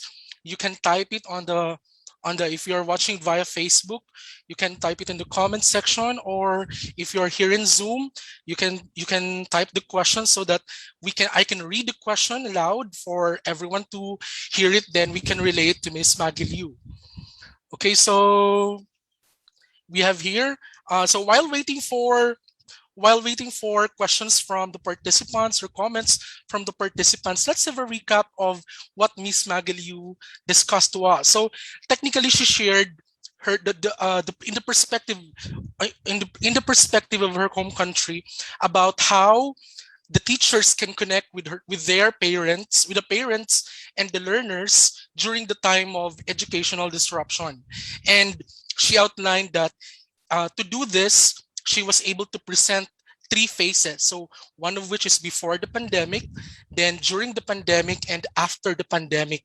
Now, she shared to us that before the pandemic, in her case, she was able to connect to her parents using different applications. So she mentioned about WeChat and other applications that are social media platforms that are available in her country. In the Philippines, we can do that also by connecting to our parents. Even before the pandemic, we were able to connect with parents during PTA meetings in the case of those from the Department of Education. So it's important that we connect with the stakeholders, because the stakeholders will also be the one to help us in raising our learners. As I may quote, if I may quote the saying, it takes a village to raise a child, diba? So during the pandemic, she cited different preparations that are needed for us to be able to overcome the challenges. And she cited the following information. So for the first one is there has to be preparation on the infrastructure. This includes network equipment, cybersecurity, and technical. Of course, we need for us to be able to conduct learning remotely, and one of which is online learning, is we can able to do that by having the necessary equipment to conduct online learning also. Then it is important for cybersecurity. We have to be able to guard certain aspects that we need not share to the public. Also, technical aspects about the specifications of the devices that we are going to use during online learning. Now, secondly, she also talked about the preparation of the organizational level. She discussed about the management, the cultural preparation, the financial preparation, and the personnel. Of course, it's important that teachers should also be trained, should also have the proper training to conduct online teaching. Not every one of us are prepared for the pandemic, but least we can do is to equip ourselves with the skills that we should be able to deliver what we should give to our students despite the challenges. And number 3 is that the preparation of the teaching level for the teaching process. One of which is the preparation for the teaching process itself. The second one is the resources. The third one is support. And finally is evaluation. Now, all this come hand in hand in order for us to deliver, to give what is due for the students during the time when schools are closed.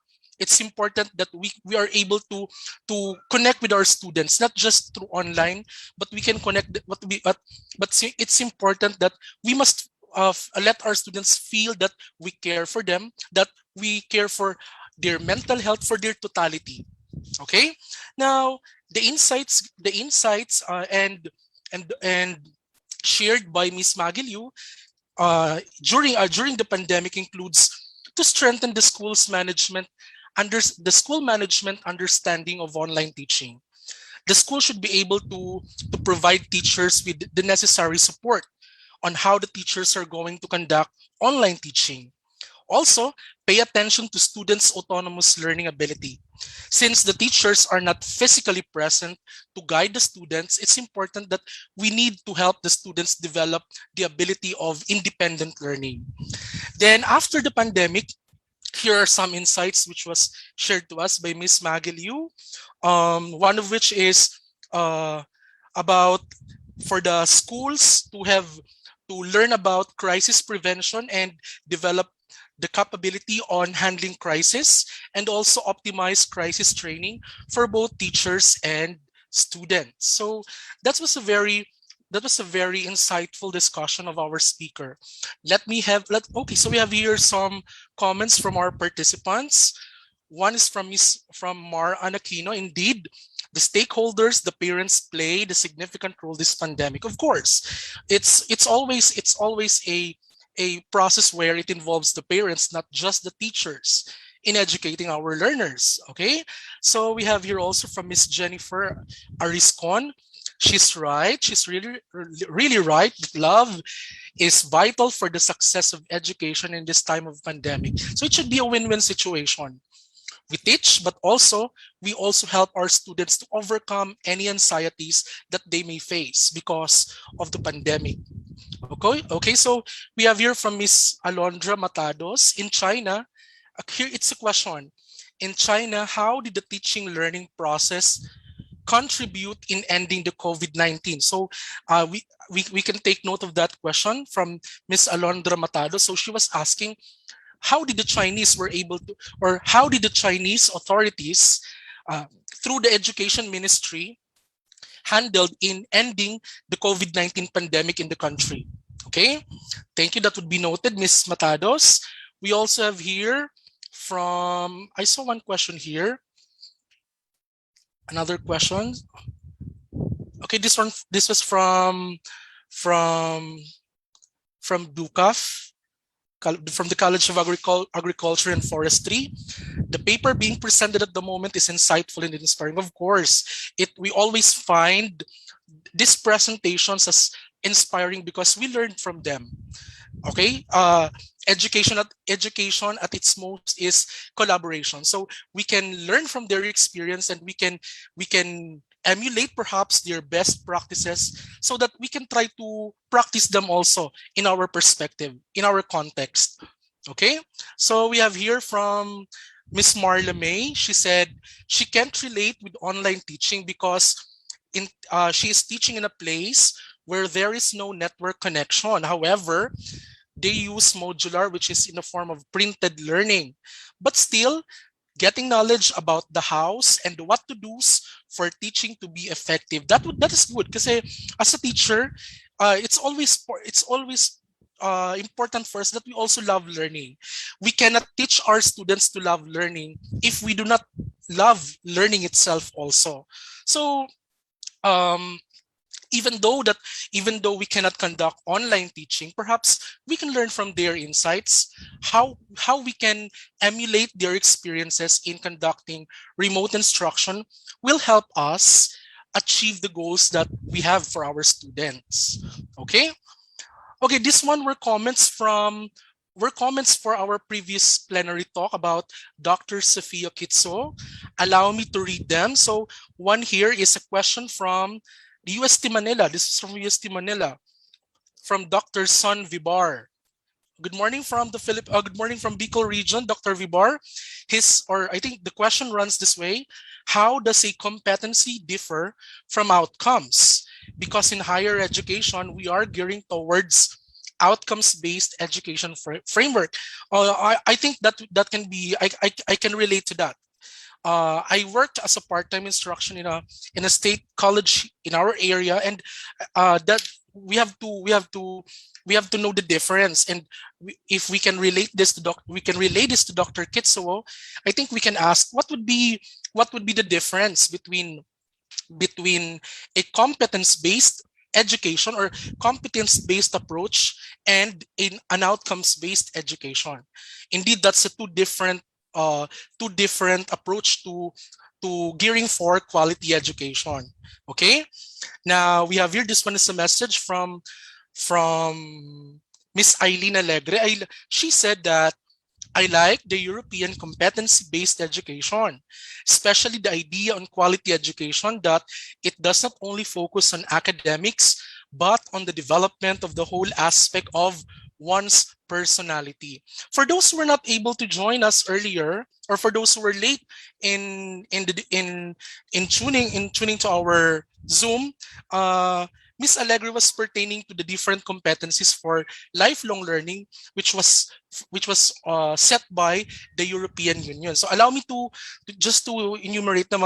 One of these competencies about literacy competence, multilingual competence, mathematics competence, and the science, technology, engineering competencies, digital, personal, social, and learning to learn competence, civic competence, entrepreneurship, cultural awareness, and expression. So we have more insights from our participants. We have here from Miss Maria Shella. She said that COVID-19 is already managed here in China. Oh, hello, good morning. Miss Maria Shella is in China right now. I assume COVID-19 is already managed here in China, and students are back to their universities. Preparations and also having a strict school regulations helped us this pandemic. Good morning, Miss Maria Shella. Welcome. Good morning from the Philippines. I hope you are well and safe there in China. Another one is from Mr. Abraham Toledo. Topic is relatable to our context in Bolinao. So I assume this is integrated school where we implement online distance learning. Okay, so I think for those who are in DepEd, let me just share this. I think DepEd is implementing the BELCP, or the Basic Education Learning Continuity Plan, where the schools are given the opportunity to explore either the different learning modalities. So we do not strictly adhere to online distance learning. We may make use of modular distance learning in case where the infrastructure for the internet is not well and good in that particular area. That was what Miss Maggie shared to us, diba? Miss Maggie said that one of the important things for conducting online lessons is to prepare to have a technical preparation. That includes network equipment and technical aspects of this online learning. Okay, we have from Ma'am Tovera, Argentina Tovera. Indeed, teachers and community should really work hand in hand to continue the learning process. Another one is from Miss Beverly Joy. Thank you so much. Big help for my research in MA. Okay, that's correct. We can have learning takeaways in these discussions. We can use it for the different things that we can pursue for researches. Okay, so if you have questions, please do not hesitate to type it in our chat box here in Zoom or in the comment section via our Facebook live streaming. Okay, so let me check somewhere here. Okay, we also by the way, if you have not been able to register for the attendance, the links are being flashed. You can see it. You can scroll back in our chat box or in the comment section via Facebook live streaming. You can scroll there and see the links for the attendance, so that you can check the attendance for today and even for the previous days. Also, the evaluation. Okay, the links are being posted in our chat box via Zoom. So we have day 1 for attendance, day 2, and day 3 for today. Please do not forget, you can only receive the certificate if you are able to sign in the attendance for days 1, 2, and 3, and for the evaluation for days 1, 2, and 3. For the day 3 evaluation, it will be given after the afternoon session. So please stay tuned. Please do not go out. Please join with us. Learning is fun, so we can learn together despite our distances, despite the pandemic. But still, we must be able to observe the minimum health protocols for us to be free from the COVID-19. Okay, so we have words of gratitude here from our participants. Wherever you are in the Philippines, wherever you are in the world, we would like to greet you a good morning. It's almost noontime here in the Philippines, but please stay tuned. We have presentations coming up. And before we have the presentations, let us award. If you have questions, we can just type it in. We're taking note of it. Let's award the certificate of commendation to our speaker, Republic of the Philippines, Bicol University, through the Center for Teaching Excellence and the Extension Management Division, and the Office of the Vice President for Research, Development, and Extension, Legazpi City. Certificate of commendation is awarded to Ms. Maggie Liu of the Boda College of Jilin Normal University, Jilin, China, in recognition of her noteworthy participation as plenary speaker on the topic Connecting with the Learners and Parents during the Educational Disruption, the Chinese Experiences from a Teacher's Perspective, during the 2021 International Conference on Education, Innovations, and Community Development, held on October 28 to 30, 2021 via Zoom and Facebook live streaming. Signed, Arnulfo M. Mascareñas, PhD, SUC President 4. Let's give Ms. Maggie Liu a virtual round of applause. Okay, so at this juncture, may I invite everyone to please open their cameras if you are using a phone or a tablet or a laptop or desktop for a virtual photo opportunity. Please open your cam so that we can take a screenshot of your photos while you are attending the seminar. Okay? So can I request everyone to turn on their camera so we can together have a virtual photo opportunity. Okay, so I think we have the slide 1. Good morning. Okay, ready? So we have 5 slides. So we'll go for the first slide. So take your smiles. Okay, slide number 2. Next, slide number 3. Slide number 4. And slide number 5. Thank you very much. Okay, thank you very much. Once again, good morning to all those who have just joined us via Facebook, live streaming, and the Zoom. So we will now be proceeding for the paper presentations of researches. Now, we are able to adjust our schedule. Supposedly, the presentations of researches will be this afternoon. However, because of the number of presentations, it might take late in the afternoon again. So we are going to adjust and have 3 presentations. Then the open forum will be conducted in the afternoon session. Okay, so take it away for the paper presentation this morning.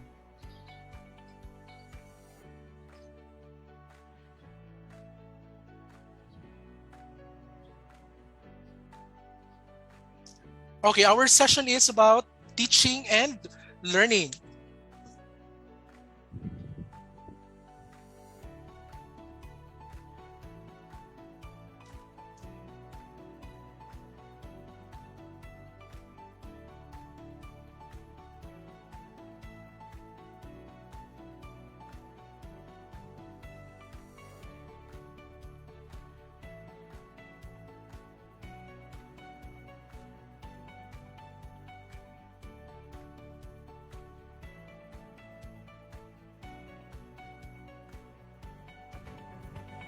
Good day, ladies and gentlemen. My name is April Christian Algalian, an instructor from Tarlac Agricultural University College of Arts and Sciences. So, before I start my presentation, allow me to express my gratitude to the organizer of this research conference. So here we go. My study is all about acculturation and responsiveness to social responsibilities of Aita community in the province of Tarlac. Perhaps you are wondering what could be the reason behind this research. Oh, well, according to United Nations Development Program on the year 2013, the Philippines, being a culturally diverse country, has estimated population of 14 to 17 million indigenous people. And the Iras of Tarlac is among them. Well, because of their strong emphasis in simple and nature-driven ways of life on the mountains, they are often outcasted in societies that are being dominated by the lowland dwellers, in which they call Unan. However, as contemporary ages approach, native culture of Aitas has vastly evolved into complex form brought by its exposure to different influences and pressures from the mainstream community. And according to Dindo in 2016, great manifestation that Aitas have gradually opened up and immersed themselves in the lowland communities has been undeniably observed. In line with that, this study is, guided by established theories, and one of these is the behaviorism theory, of course, proposed by John B. Watson, which was officially published on the year 1930. The seed theory exemplifies the idea that all behaviors are learned through contact and interaction with the environment. And in addition, this theory states that while behaviors are learned from the environment, innate or inherited factors have very little influence on behavior. With that, this study holds the idea that Iras on the same manner learn new behavior as they interact with the mainstream community. Now, with respect to its methodology, descriptive research design was used in this study to analyze the current status of the culture of Aitas in the province of Tarlac. Particularly, this study applied correlational research. And also, random sampling technique was used, in which the foundation of its confidence level was set using Slovin's formula with 0.05 margin of error. Now, let us move on to the results and discussion, starting with the table 1, which concerns the profile of the respondents. Well, for table number 1, data shows that there were 2 thriving tribes in the province of Tarlac, the Mag-Anchi and the Aberlin, or Aberlin in other books. The result is consistent with Andin and Gobrin findings on year 2013 that tribes of Aberlin and Mag-Anchi can be found in the province of Tarlac. And 211 among them, which is equal to 52.8% response rate, are females. The result seems to be contradicting with Badilla on year 2013 study, in which he suggested that males dominated the females as concerned to their populations. And out of this number, most of them are young adults. The result found to be in good agreement with the study conducted by Spiritu on year 2018, which suggests that great portion of Aita population are young adults that are already engaged to fieldworks at a very young age. Meanwhile, according to Espiritu 2018 again, most of the Aitas are married, which underpins by the result of the data on this study. On the other hand, significant numbers of them answered multiple responses with regards to their available medium of communication, available media. And the data points out that Aitas have at least one medium in their houses in which books has been found out to be the most available. Del Mundo and Rapa on the year 2011 stated on their study that Aitas today can be portrayed as modern and indigenous. And one of the many points to consider behind that claim is their exposure to different medium of information. With regards to their highest educational attainment, majority of them are high school undergraduate.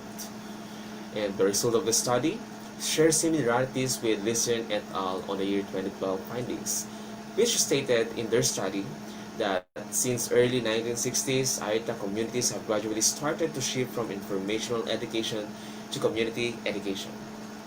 As to their occupation, multiple responses again has been obtained from them.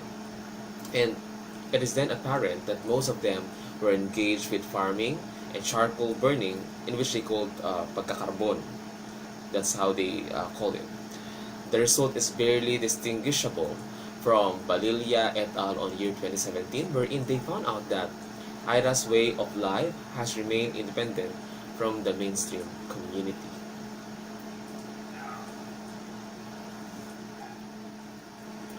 So, next in line is the extent of practice of acculturation strategies used by the Aita community. And this section basically examined the acculturation strategies based from the various model of acculturation. It includes assimilation, integration, separation, and marginalization. However, no statistics are computed for the variable marginalization, since the variable has fixed or constant value response. The result hereby entails that marginalization does not practice by Aita community. In relation, it can be gleaned in the table that Aitas rarely use assimilation strategy in responding and coping up with their exposure onto the outside influences, wherein two indicators, as you can see, got same descriptive equivalence. And interestingly, this supports the findings of Padilla on year 2017 that Aitas proudly recognize themselves as distinct from Unat or lowland dwellers. Meanwhile, as shown in Table 2.2, most Aitas often use integration as the response to stress and pressures that resulted from their exposure on mainstream culture. This has further strengthened the findings of Tindowen on year 2016 that prove that Aitas successfully learned to immerse themselves to the mainstream societies. And that's true, that despite of the many changes, they have to adapt for the sake of survival. And fortunately, Aitas chose to learn external influences while maintaining their old ways at the same time. The table 2.3 postulates that Aitas often use separation as their strategy in order for them to cope up with the stress and pressures acquired from their exposure from non-Aita culture or the mainstream culture. And the result substantiates the idea that even at present, despite of their occasional mingling with the Unat or lowland dwellers, they wanted to preserve their own identity and culture. And therefore, we can say that Aitas are still clinging to their distinctive cultures and tradition, as Ilagan on year 2014 says. Let us now look on the summary of level of responsiveness on their social responsibilities. So basically, this table shows that Aitas that lives in Tarlac province have high extent of responsiveness to social responsibilities with an overall weighted mean of 4.16. With a majority of results that are statistically observed as high, further analysis implies that Aita community, despite of the challenges they are facing through unavoidable external pressures, manages to respond efficiently on the appeal for environmental, altruistic, and economic responsibilities.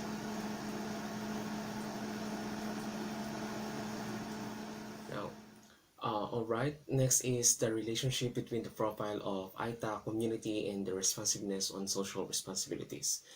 And for this table, we can see that the respondents' civil status have significant relationship on economic responsibilities with a computed chi-square of 53.463, while their highest educational attainment are likewise significant or have significant relationship on environmental, altruistic, and economic responsibilities with chi-square values of 49.841, 18.696, and 102.721.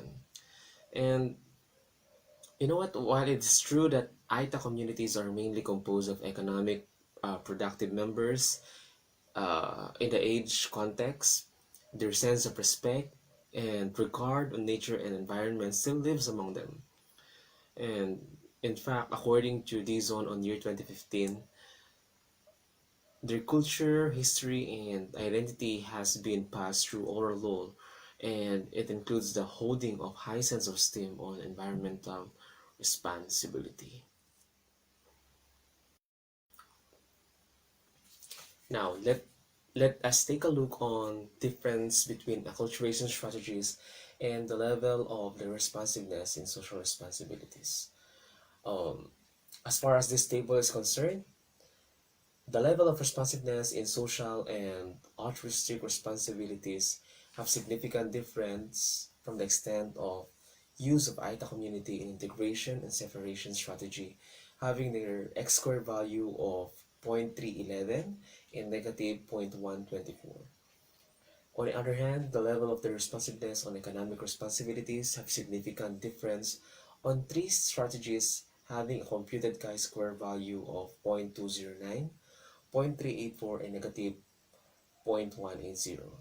And with that, we can say that despite the fact that idols are continuously valuing their own culture and consequently means against the mainstream communities, they want their children as much as possible to become educated and therefore positively respond on the onto the social responsibilities within and outside the bounds of their communities.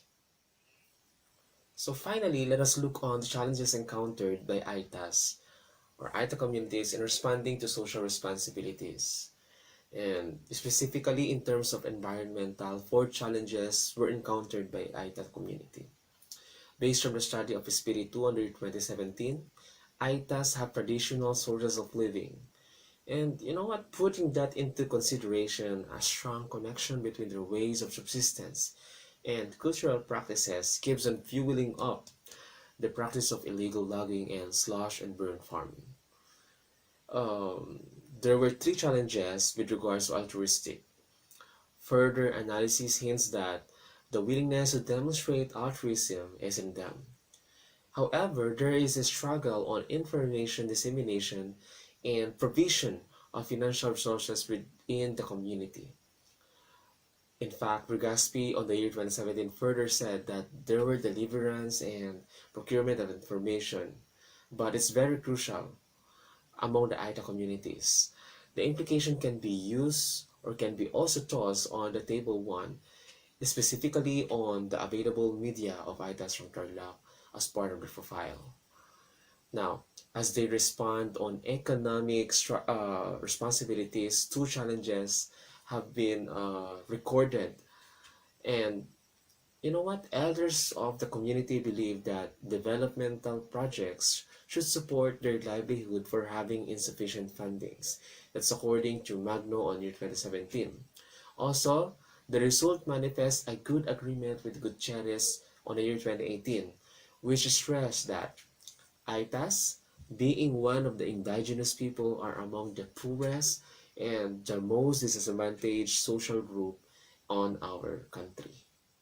Now, taking all the given facts into account, the following conclusions have been drawn in accordance with the gathered data. Number one, ITAs demonstrate an undeniably simple and humble life in their respective community.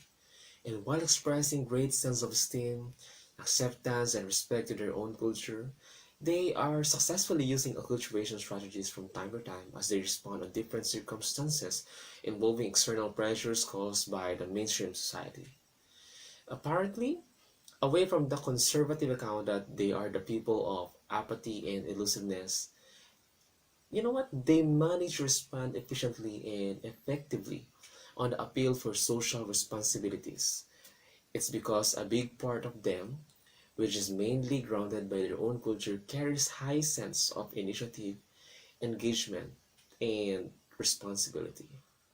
Despite the fact that high sense of responsibility can be traced down from their informal education through oral culture, Aitas residing from the province of Tarlac, who managed to attend school at some point in their lives, have a greater chance to demonstrate higher level of responsiveness on social responsibilities.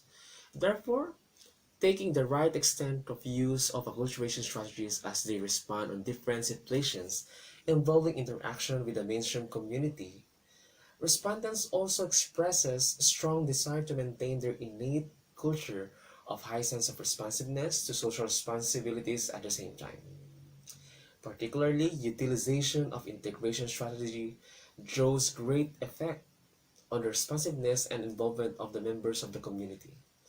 Interestingly, they don't see their simple, isolated, and mediocre life which as excuse and justification for them to be apathetic, uninvolved, and unresponsive on social responsibilities.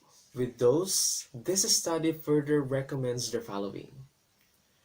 Number one, local government units and non-government agencies concerning Aita communities may engage more on programs and projects that will boost and enhance the full potential for the development of the whole community in relation to the established profiles of the respondents. Number two, ethnic and ecotourism guidelines may be strictly enforced to the local tourists to promote and normalize the Aitas and their culture among lowland dwellers or UNAT. Number three, non-government organizations may involve ITAS on the organizational tasks and activities, including planning, what else? Actuation and evaluation of the projects and programs concerning social responsibilities.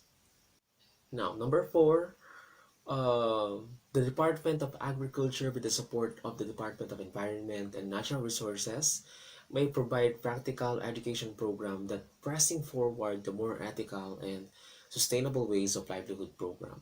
Number five, the provincial government of Tarlac, in cooperation with the Department of Education, may provide contextualized and more practical form of education for ITAS to heighten the practice of their social responsibilities. Number six, local government units may sustain and strengthen the existing policies that provides them the sense of self-determination, integrity, and a culture of high level of responsiveness. Now, this study have been guided and founded by the following references.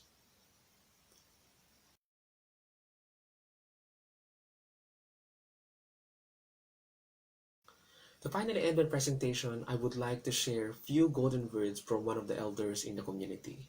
When I once visited the community, Apong Rubing said to me that, "Yaagaraan ina lang, agyan may kakaatag ya lupa la, ay pare-pareho ilan maalaga."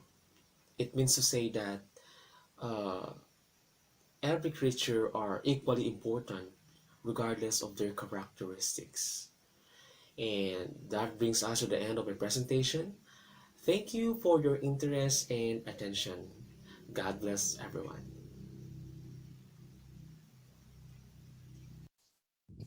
Thank you very much. That was the presentation of Sir April Christian de Leon from Tarlac Agricultural University.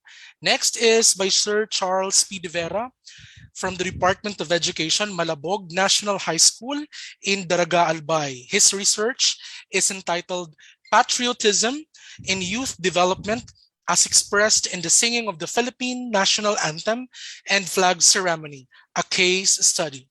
Let us listen to the presentation. Good day. I am very pleased to be part of this international conference and to share my study with you all. This is a case study focused on youth patriotism. I am Charles P. De Vera, a public school teacher from Malabog National High School. My study is entitled Patriotism in Youth Development as expressed in the singing of the Philippine National Anthem and Flag Ceremony. Republic Act No. 8491, or known as the Flag and Heraldic Code of the Philippines, mandates that reverence and respect shall always be accorded to the Philippine flag, to the national anthem, and other national symbols. In this connection, the Department of Education is mandated to ensure that the national anthem shall be committed to memory to all students of both public and private educational institutions. So what is the issue then? According to the reports, there are pressing concerns about the sense of patriotism of the students today and their waning participation in the school patriotic ceremonies. It is a common observation during the flag ceremony that the students are not serious in singing the national anthem. For example, they just stand there, listening to the music until finish. Some are mouthing or lip syncing. Some are not even standing up straight up to the end of the song. And worse, they are not placing the right palm on their chest.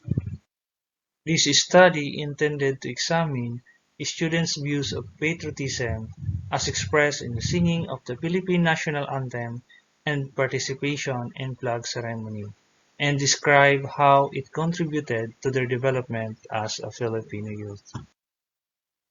The objectives of this study is to determine the socio-demographic profile of the respondents, then describe the views of the respondents regarding patriotism as expressed in the singing of the national anthem and in the flag ceremony. Likewise, describe how the singing of the national anthem and participation in the flag ceremony foster the sense of patriotism of the respondents, and suggest activities that can be integrated to the selected subject areas to strengthen. A case study was employed in this investigation because of its holistic view that brings about a lot of detail that would not normally be easily obtained by other research designs. The respondents of this study were selected by using the purposive sampling design because of its ability to elucidate the phenomenon under study. Following the Creswell and Creswell, the sample size range of a case study is no more than 4 to 5 cases. In this case, there are 5 grade 12 senior high school students. And each of these respondents represents the student body, and they are composed of a student leader and academically performing student, then academically performing student, followed by an average performing student, and a student with learning difficulties. In the data collection, in-depth personal and mediated interviews were conducted by the researcher. To gain an in-depth understanding of the issue under investigation, focus group discussion was also conducted in this investigation. The data collected were analyzed applying the pre-coding and coding process. The coded data were assigned with unique codes such as descriptive codes and or taken directly from the participant himself, called the in vivo code. As shown in this slide is an example of coded interview transcript, where the actions engaged in during the flag ceremony was the main domain, and the subdomain was the specified actions of the respondents, such as calling the attention of those inattentive, singing in unison, and so on. So after the coding process, I came up with the common themes, such as respect to the national anthem and flag ceremony, and disrespect to the national anthem and flag. Now here are the results of the study. Objective number 1 sought to determine the socio-demographic profile of the respondents. And as shown in the table, the respondents are much the same in terms of age. They are nearly of legal age, Roman Catholics, residents of Daraga, and all grade 12 students, representing the curricular strands offerings of the school. Another characteristic that was looked into in objective number 1 was about the common actions they are engaged in during the school's morning patriotic ceremony. As mentioned earlier, under this domain, two common themes came up. First is the respect to the Philippine national anthem and flag ceremony, and the second theme is about disrespect to the national anthem and flag ceremony. Under Team 1, one of the participants said, I sing in unison when singing the national anthem. Pray all. Under Team 2, one participant said, now that I am a senior high school, there are times that I am no longer consistent with what I am doing since what concerns me are the things to do in school, like the unfinished project, which prompts me to ask my classmates if they already did it, especially that I am always late, so I no longer mind the importance of the flag ceremony. For Objective 2, the study sought to describe the views of the respondents about patriotism, as expressed in their participation in the flag ceremony. After examining, comparing, and coding the interview transcripts, I came up with the three common themes. One is patriotism as civic duty and responsibility. Two, patriotism as a sacrifice. And third, patriotism as a way of life. Under this theme, patriotism as civic duty and responsibility, one respondent viewed patriotism as how we show our being disciplined as to our behavior and the kind of organization we are. She then added to adhere to the rules and regulations of the school because it's one of the requirements of being a student who is to attend to show our being disciplined and patriotic. Further, she added that patriotism is to mold a good citizen. Another one view it as our love, respect, and devotion to our country. Patriotism is viewed as a sacrifice. As a respondent said, every time I sing, it reminds me of the heroic deeds of our national heroes, or other people who have sacrificed their lives for the sake of the freedom that we are enjoying today. Another one was very passionate talking about sacrifice, and even sang the lines, ang mamatay ng dahil sa'yo. The third theme speaks about their view of patriotism as a way of life, as a student, and as a part of the community. Most of them emphasize their participation as part of their daily routine as a student. One respondent also said it's their way to show the love to the country. The other one said it seems they enforce that you are part of the school and community when you attend the flag ceremony. And with that, it strengthens my sense of belongingness as part of the school and the community.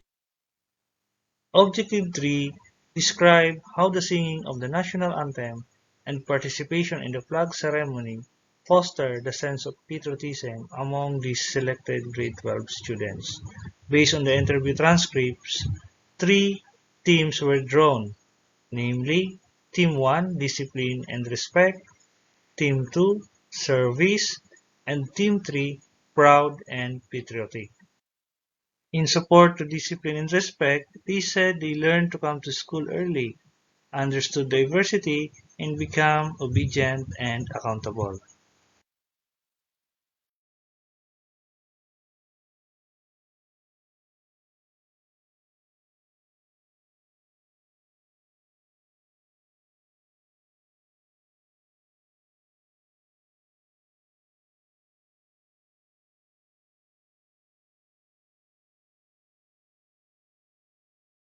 Team number 2 talks about service.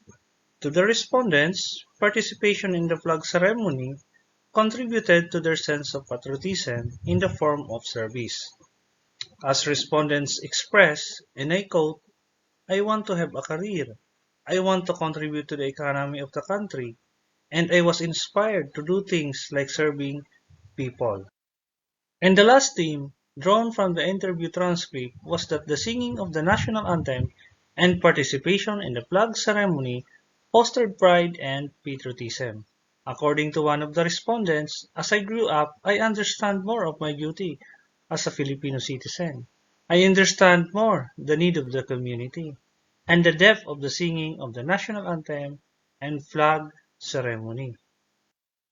Having seen the respondents' view of patriotism and its contribution to the development of their sense of patriotism, they were asked what activities they believe should be integrated in selected subject areas in order to further strengthen one's sense of patriotism. There were three categories of activities that they deemed significant and suggest to be integrated. First is the integration of visual activities. You will see that our respondent was very passionate about integration of activities such as documentaries and movies. To quote, she said, "Theater arts, something that the students can watch which can have severe impact on them. And they can see that the Filipino was more talented and more intelligent for the student to appreciate more of our being Filipino, and especially that what being shown by actors and actresses." The second category of suggested activities calls for the teacher's active role in inculcating patriotism among students. One said, teachers should teach the students about history, the purpose of the flag ceremony, and about the flag so that they can understand more of what they are doing. And lastly, they thought of cultural awareness activities like what they have been seeing from other countries. A respondent said about this, and I quote, like in Japan, they have cultural festival. Based on the foregoing findings, the researcher put forward the following conclusions. Number 1, respondents' current demographic background, like they are nearly the legal age, where the level of cognitive maturity is improved, contributed to the sense of pride and realization of the importance of patriotic ceremonies. Number 2, recognition of patriotism as a civic duty and responsibility, a sacrifice, and a way of life. Number 3, the appreciation to the consequences of participation in flag ceremony, which includes self-discipline, respect to others, service orientation, and pride, which indicates positive youth development. And number 4, exposing and meaningfully engaging the youth to patriotic activities while they are maturing are likely to help to understand meaningfully and appreciative the relevance of their participation to their youth and national development. The references of this study, and thank you for listening. That's the end of my presentation. Again, thank you very much. Thank you very much. That was Mr. De Vera. The next presentation is R. Cristio Camille R. San Juan and Julian G. Chentes from Tinago National High School, Naga City Division, Naga City, Camarines Sur, Philippines. Their research is entitled Audio Learning Package, a tool for reading comprehension improvement of grade 7 learners in Tinago National High School. Let us all tune in to their presentation.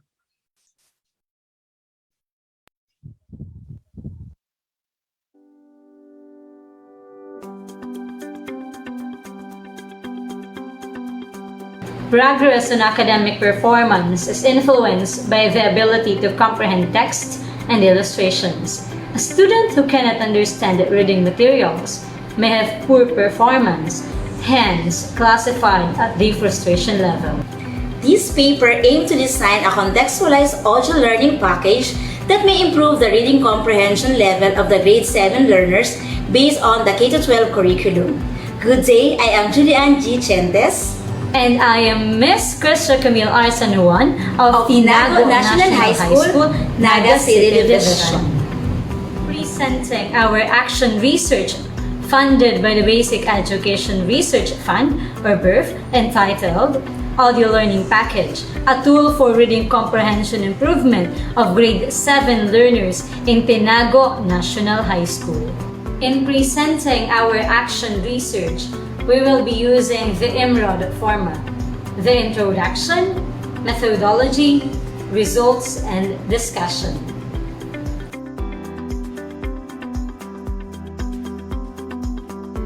In UNESCO's report on literacy rate, states that literacy is one of the most neglected education for all, or EFA goals, both in policy and political terms. Several Asian countries have reported spectacular progress since the 1990s. Yet, globally, the numbers and distributions of illiterate adults have hardly changed over the past 50 years. Primarily because of population growth, some 774 million adults, about 1/5 of the world's population, are unable to read and write. Mula sa 79 na piling bansa sa mundo, nangungulelat ang Pilipinas pagdating sa reading comprehension. Base ito sa Program for International Student Assessment o PISA, isang uri ng pagsusulit na isinasagawa ng Organization for Economic Cooperation and Development. Layunin nitong i-evaluate ang educational system ng iba't ibang bansa. Para sa taong 2018, 600,000 na mga 15 anyos na estudyante sa buong mundo ang kumuha ng exam. 7,233 students dito ay mga Pinoy mula sa 188 public at private schools sa Pilipinas. Ito rin ang unang beses na lumahok ang Pilipinas sa nasabing exam. Base sa PISA results, nakapagtala ang Pinoy students ng mean score na 340 points sa reading comprehension o pag-unawa sa binasa. Malayong-malayo ito sa OECD average na 487 points. Ito rin ang pinakamababa sa lahat ng score kumpara sa ibang bansa. Mababa rin ang Pilipinas sa math at science. Lumabas din sa findings ng PISA na 94% ng mga 15 anyos sa Pilipinas ay hindi gumagamit ng Ingles sa tahanan na siyang lengguwahe ng pagsusulit. International Student Assessment or PISA 2018 results show that youth reading skills must improve worldwide. According to PISA 2018 result, over 10 million students represented were not able to complete even the most basic reading tasks. And these were 15-year-olds living in the 79 high and middle-income countries that participated in the test. Philippines scored the lowest in the PISA 2018 results out of 79 participating countries. According to the results, Filipino students scored a mean of 350 points in the reading comprehension exam. The OECD average is 487 points. Performances of both boys and girls in reading also ranked lowest among PISA participating countries. Here in Tinago National High School, among the grade 7 students, 89% were under the frustration level.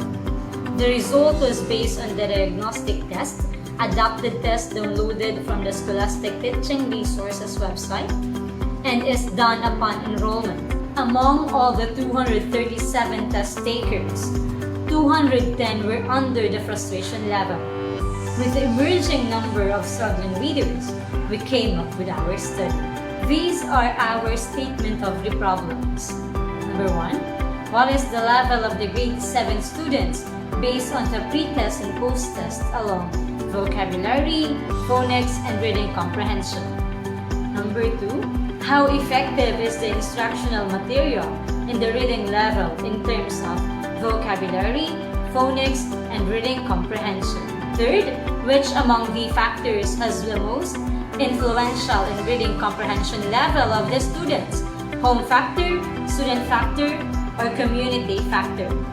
Fourth, is there a significant relationship between factors and reading comprehension along vocabulary, phonics, and reading comprehension?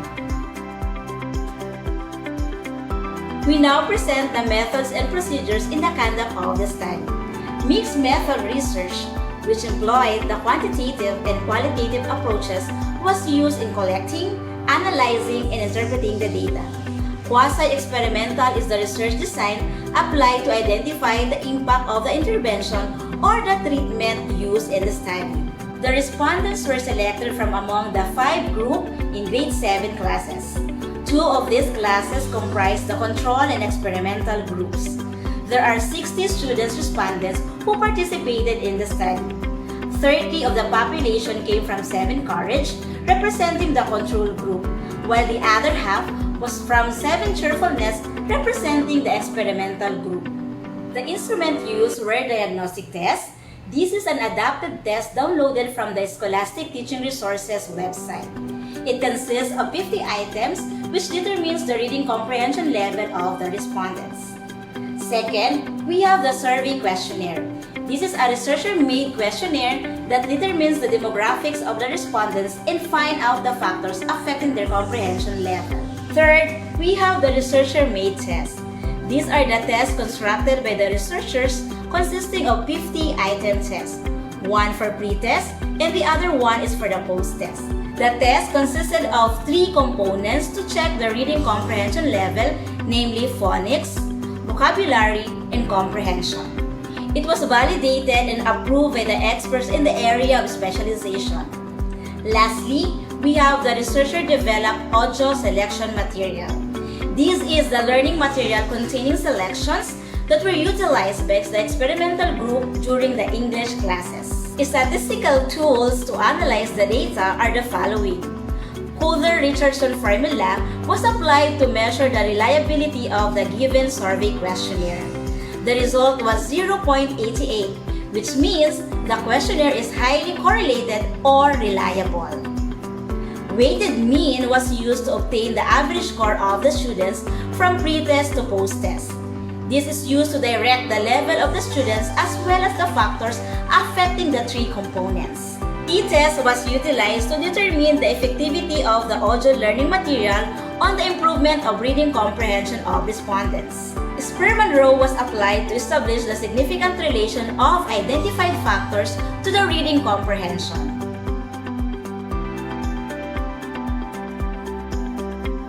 Results and discussion. To answer the objective 1, what is the level of the grade 7 students based on the pre-test and post-test along vocabulary, phonics, and reading comprehension? Control group is under the frustration level with a percentage of 28, 43, and 45 respectively.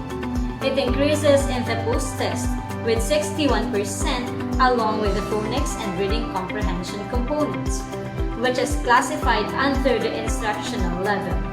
Vocabulary retained to be at the frustration level with 58%. The experimental group and the pre-test obtained the frustration level with a percentage of 29, 44, and 48 along with the phonics, vocabulary, and reading comprehension. Post-test increases with 63% under instructional level along reading comprehension. Phonics and vocabulary remain under the frustration level with 52% and 57%. It revealed that the learner's understanding of the text depends on how much background knowledge and vocabulary they have. If a learner lacks schema or background knowledge, he or she may have the poor comprehension nor understanding of the text he or she reads. SOP number 2. How effective is the instructional material in the reading level in terms of vocabulary, phonics, and reading comprehension? It revealed that employing an audio learning material has no significant effect on the 3 components of reading comprehension at the level of p-value 0.05. The result implies that the audio package is a new material to them and should be exposed starting from the first quarter. Also, Complete selections should be considered. The SOP number 3, which among the factors has the most influential in reading comprehension level of the students, along home factor, student factor, and community factor. The results are generated by obtaining the mean average and rank it from 1 to 5. The mean score is interpreted from 1.0 to 1.7 as not all influential. 1.8 to 2.5 is somewhat influential. 2.6 to 3.2 is slightly influential. And 3.3 to 4.0 as very influential. As reflected in the table, conversing to classmates and peers significantly impacts the development of an individual's comprehension for the acquired words heard from others. It can be inferred that a learner may widen its vocabulary if exposed to language with regular practice to comprehend and convey the message. The home environment is the first place a person learns how to speak a language. It follows that interaction between families have significant impact on the learning development of our child. Thus, a regular discussion will improve one's speaking ability. In relation to community factor, it is influential to students if they have friends or playmates to practice speaking the English language. By consistently having a chat with peers in the community will greatly influence the improvement of one's comprehension. Lastly, the statement problem number 4, is there a significant relationship between factors and reading comprehension along vocabulary, phonics, and reading comprehension? This result can be inferred to the fact that respondents have their first language they are comfortable to use. The English language is the second language that they may opt to use when speaking with others or writing an essay or reflection. It shows only that in the experimental group, student, home, and community factors will not affect their phonics comprehension. On the other hand, some students may influence by the community and their motivation to improve their phonics. This is because reading requires the familiarity of a sound to enable to produce the correct pronunciation. The data gathered implies that external factors such as home and community may affect reading comprehension of the students. If the families are supportive and encouraging to their child's ability to learn the language, they will have the desire to learn more. If the community provides additional resources and equally support the improvement of reading comprehension of the learners, then a positive outcome will surface.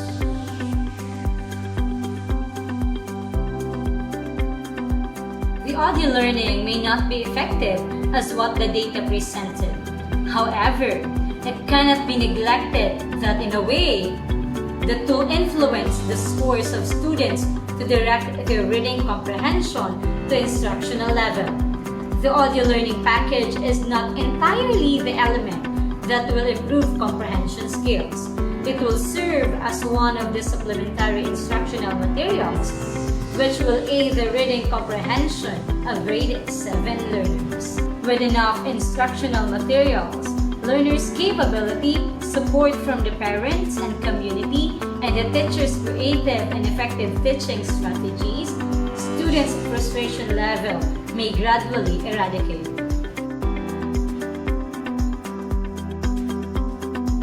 So here are the recommendations from our study.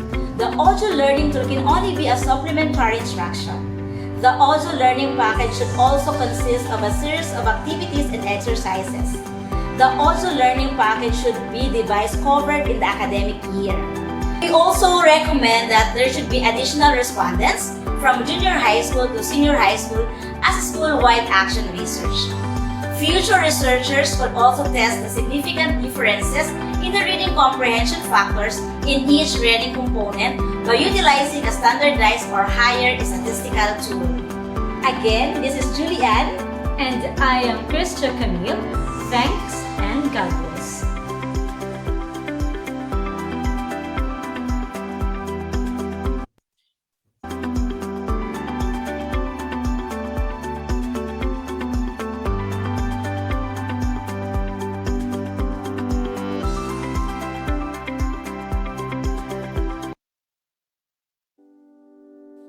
Okay, there you have it. The first there you have it, the first 3 presentations for session 7, which is about teaching and learning.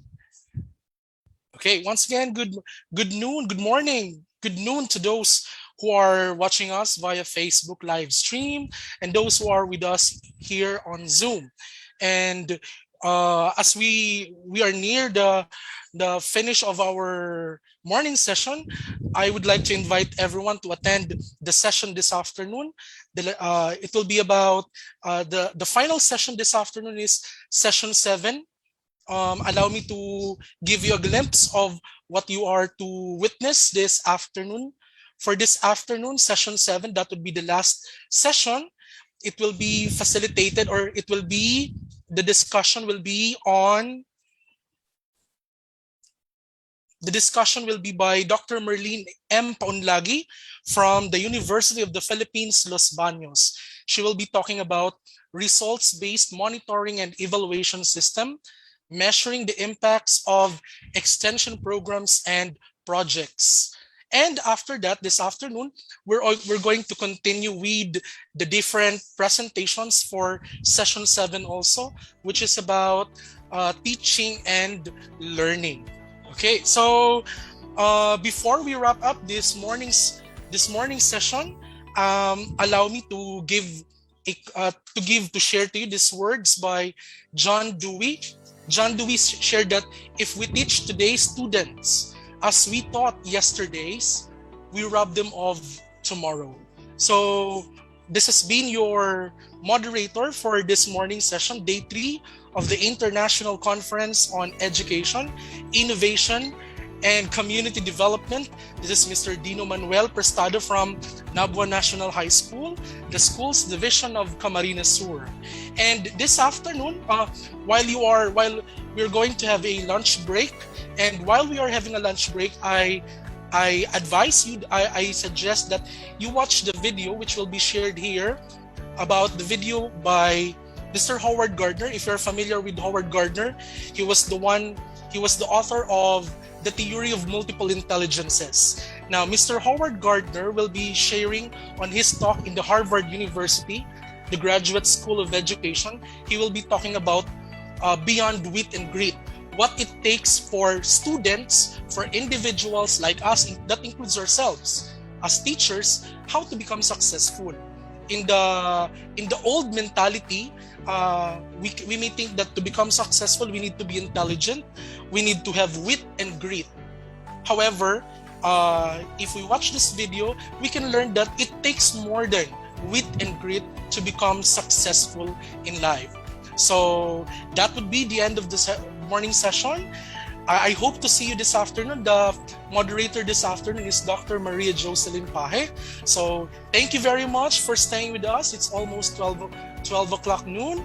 And good morning, good wherever you are in the Philippines, or good day, good night, wherever you are in the world. Thank you very much, and have a good lunch with you.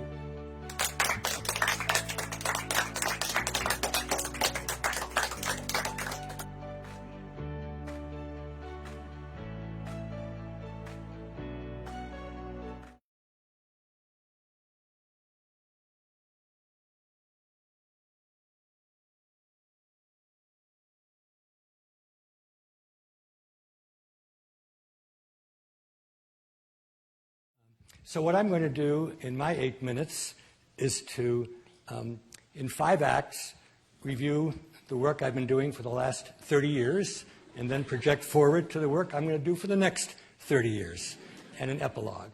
Act 1 is common sense and common nonsense. If I were to ask, what do you need to be successful at any time? The answer from common sense would be, you need wit, you need to be smart. And the way we know how smart somebody is we see how good their brain is, how good the computer is inside their head. And you need grit. You've got to work hard and persevere, as athletes and artists and anybody who does a lot of training needs to do. But one goal of social science, and most of us here that spoke with you today are social scientists, is to transcend common sense when it is instead common nonsense. That's a word that my own teacher, Nelson Goodman, who founded Project Zero, coined. And so today we're going to re-examine wit and grit. Act 2 is wit pluralized. 30 years ago, when I and others looked at the data from different cultures, different historical eras, what goes on in different parts of the brain, we determined that wit is better thought of as pluralized in terms of a number of relatively independent computers, which we call the multiple intelligences. And those computers compute language, this is Emily Dickinson, mathematics and logic, music, spatial information, bodily kinesthetic problem solving, understanding of other people, understanding of yourself, and the ability to make discriminations in the world of nature. All of us can do all these things, but there's no reason to think that being good in one predicts being good or bad in any other one. So what I did, was to pluralize the word intelligence, to make it multiple intelligences, and then, and I'm very humbled by this, the idea spread very widely. Act 3 is the rise of grit. In many educational environments today, there's a move beyond wit or wits to look at what Jim Heckman, the Nobel laureate, calls non-cognitive skills. Social skills, EQ, empathy, the ability to reflect and wonder. And there's a star in this galaxy, and that's grit, glittering grit. How many of you have heard recently about grit? Okay, well, if you listen to Angela Duckworth, who teaches at Penn, or you read Paul Tufts' book, How Children Succeed, you would learn about the importance of grit. And I love grit. I'd like it in everybody I know. It sounds great, but Act 4 is on the limits of grit and of wits. These folks had lots of grit, these soldiers marching in step in Nazi Germany. No absence of grit whatsoever.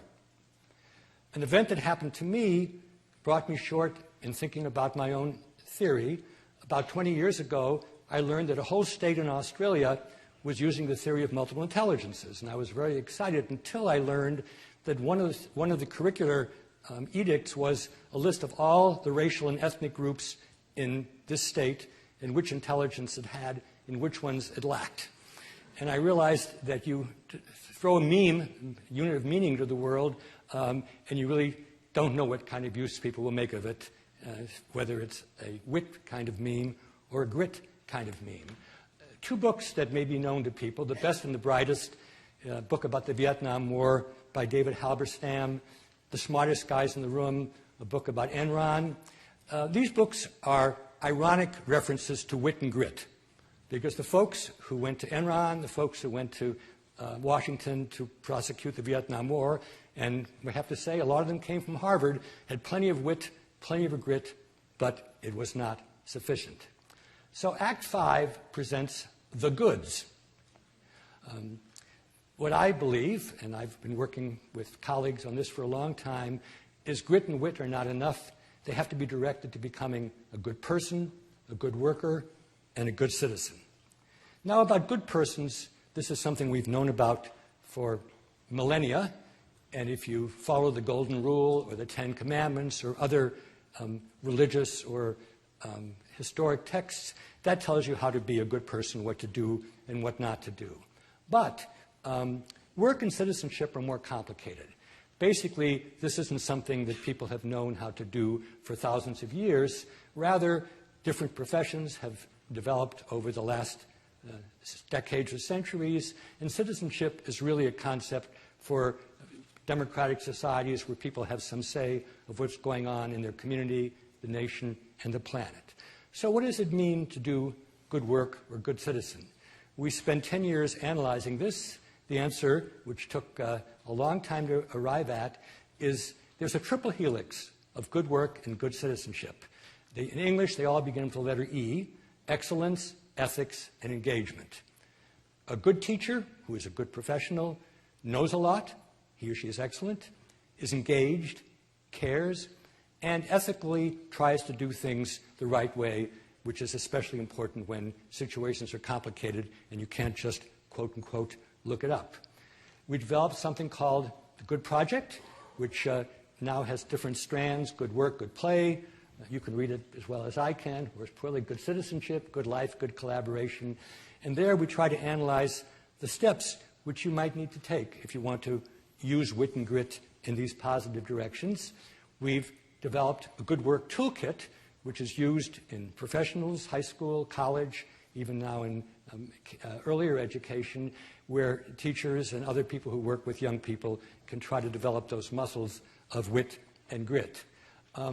We also have a website funded by somebody in this room, thank you, Susan, called Multiple Intelligence's Oasis. The image is a source of nourishment in the middle of a big desert where we talk of some of the good and not so good ways to use MI ideas.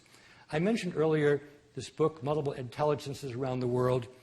One of the chapters comes from a wonderful school in the Philippines called the Multiple Intelligence International School. The kids there not only have an opportunity to develop their MIs, but to put them to the use of the wider community. And this is an essay written by Joy Abiquin, who is the founding director of that school. And she talks here about how we can use our intelligence to make a difference under the title, MI Does Good Work. I promised you an epilogue if you don't have 8 minutes, but only 8 seconds. And that's a tweet. And here's the tweet. Multiple wits, good grit, at all ages and around the world. Thank you.